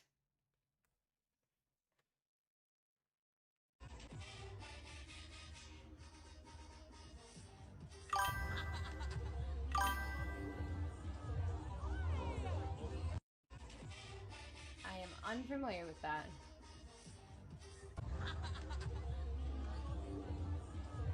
What am I missing here?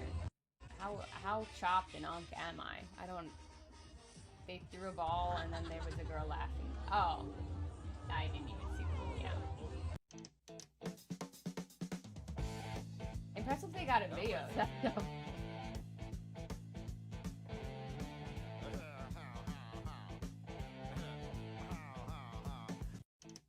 Why did I watch this? Why was this sent to me?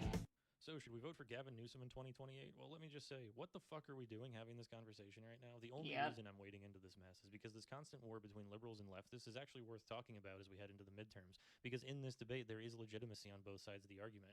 And if you'll allow me a weird sort of allegory here, the general framing seems to be that liberals are like, hey, leftists, I know you guys want to remodel the bathroom, but I don't think you've seen that the house is on fire right now. And so if we don't put out that fire, then there's no bathroom to remodel. And so you put out the fire, and then a week later, there's another fire, and then another. And then it turns out that the person who originally built the house wired the bathroom incorrectly, and so you'll keep having these fires until eventually one pops up that burns the whole house down. And so what am I talking about? Well, take a trip down memory lane with me. Do you remember when Obama won re-election and the Democrats had the House and the Senate, and there was this idea floating around that the Republican Party was dead and that the Tea Party was the last gaseous fart from the corpse of conservative ideals and that we were about to enter a liberal I'm gonna be so fucking honest. I can't follow someone speaking that fast when I'm drunk. I got No bitches, no motion, no brain cells. Oh, I can't. How did you bulk up for this role? I don't typically really need to work out. I just kind of focus on staying healthy and grounded. Strange. Do you have any favorite designers? Is that what it says there? Yeah, that's what it. I think they may have switched our cards, so that's why. Oh, maybe. I do get these questions a lot. Do you really? I do. Oh, okay. Well, then I guess. This to be is fair, funny. Levi's. I don't know if that's a person, if he's a designer or she is a designer, but I'm wearing their pants and they fit. I don't know. It seems so stupid. Okay, so my next question for you is: have you always been funny? We heard you do a lot of impressions. Mm-hmm. Oh, no, I'm not going to do any for you. Oh. Yeah, okay. Are you seeing anyone at the moment, though? Sorry? I was just wondering if you were seeing anyone currently. Are you sure I they know didn't switch maybe the not- cards? That just seems absolutely. Is this not how impossible. they usually go for you? No, I'm normally asked if I'm like the class clown. That sounds so easy and fun. God, I would Yeah. love that. Are you pregnant, though? Is that sort of why you're keeping things a little bit... Yeah, the only thing is, like, that seems, like, really personal. Do you like, get any work done? Like, do you get a particular appeal to look vibrant and young? How did you bulk up for this role? I don't typically... I do have to give That's my grandma fucking props, good. though. She's actually a U.S. citizen. She passed the U.S. citizenship test, even though she does not know English. She memorized the questions and answers phonetically. Do you understand? Like, she literally memorized what sounds they were gonna make and what sounds she needs to make to pass. And what it feels like, sometimes being around her, it feels Well like earned. I'm living with a sleeper cell agent. Yeah. Because at home, she'll be walking around like, "They know English. They know English." And I'll go, "What are the 13 original colonies?" She'll be like, "Maryland! Massachusetts!" I'll be like, "The British are coming." She starts reloading a gun. I say 9/11. She says, "Not on my watch!" I do have to give my grandma props, though. She's actually a U.S. citizen. She passed the U.S. citizenship test. I haven't seen the Bieber set, and I've seen like a few short clips of it. So far, it looks like it was probably pretty fucking funny.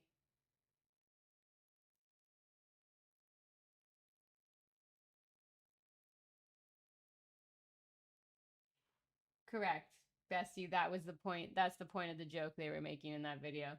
Is that the cards are obscene when switched.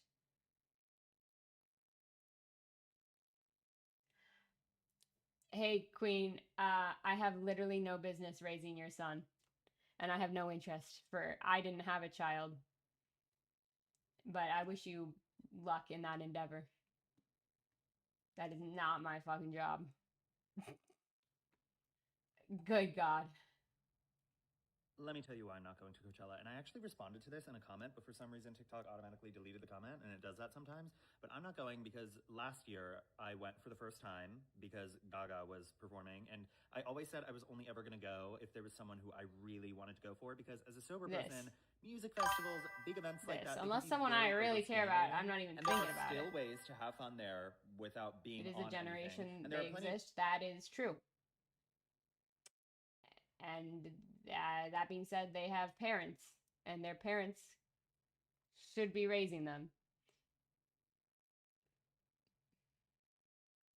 Don't be silly. I'm not here to raise your kid. Go raise your kid. It's a weird thing to ask a stranger, dude. Girly Pop, you're being silly. That is not my fucking job. People who do it sober all the time, but my personality type doesn't want to be around those things all the time. I do need well, to take it in good. doses. And after last year, for many reasons, I had a huge mental breakdown at the end of it. And I don't think it was just because Coachella was overstimulating. I think I just had a really hard year last year. Yeah, and then in like May, right after that, I ended up taking a break and I not disappearing for a few months. I'll tell that story later. But anyway, I just didn't feel like I was ready to go through all of that again. And not go through that as in... Teach a gen with my platform. Yeah, I'm here for the women. I don't know if you got that from my everything. What is with all the fucking people coming in here tonight and just yelling at me for representing men, asking that I should represent men? I don't know if this is... It's not clocking to a lot of you guys that I am not a man.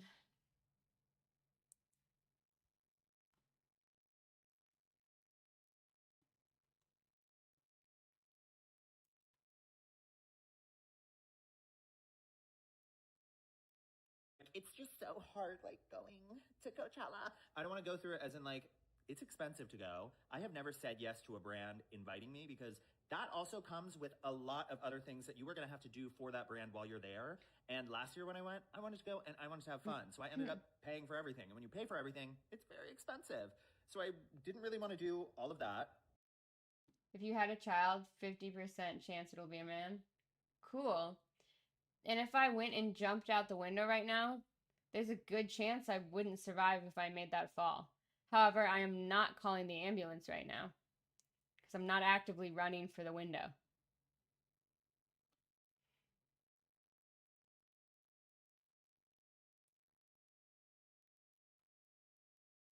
You know? I'm not planning my life around a child I haven't even decided yet to have.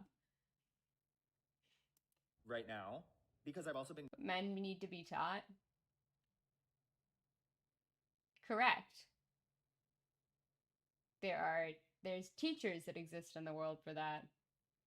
There are parents.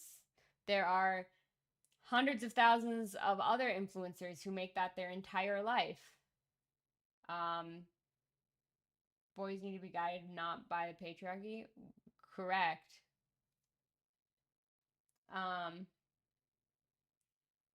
Right, they don't even need, like, I mean, they do need to be taught by their own parents, but there's also just like hundreds of thousands of people on the internet that already exists for them.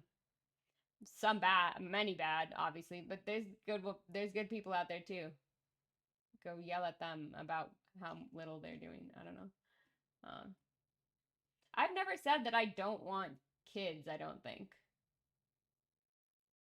I've made it extremely clear that I don't currently want kids and that I don't plan my life around having them. I don't know. I make it very clear that I don't know where I'll be in 10 years, but you know. Who knows? I mean, I didn't think I'd be here 10 years ago. 2016. Going back and forth to London a lot for the boyfriend. But I was like, okay, and then doing a Palm I'm Springs not trip and all dreaming this. of children, I'm that's for okay. sure. The outfits of it all stress me out. Always. Every single time I have to get dressed up for an event that people are going to perceive me at, and Coachella is like the outfit Hunger Games of it all. I can't do it with the outfits. So yeah, I basically didn't go because I was like, I'm not going to do all that this year. And it is so fun to be able to watch all the performances. Yes, you also nailed that point that's something I say a lot. There was a time in which I tried to like sometimes speak to men, but they become violent when you do because all this shit is teaching men not to listen to women. So there's really no point. You know? Never have I received more violent threats and like visceral hatred than when I've tried to address men directly. There are a few times in which I have tried to like make videos directed at men and their loneliness, whatever, and like trying to speak to them like humans, and the fucking anger received for a woman having the audacity to treat them like humans. And I said, okay, you seem to prefer it when I treat y'all like garbage, apparently. Weird. Am I done with the apps permanently now? No more Hinge dates? Yeah, I don't know. I'm just a human living my life, dude. There are plenty of dudes online that make good role models for young men. Yeah, there are lots. Lots of options. Chesko's pretty cool. What's his username? This speech prof or something like that? Is his username? Yeah, men don't listen to women. And I'm not going to quite literally die on that hill. From my couch, from right here, alone, or with like one or two friends. I don't have to watch them with anyone else. There's no one around me bothering me. There's no one like really drunk around me. Excuse me, are you Murray Marks? Hey, boss.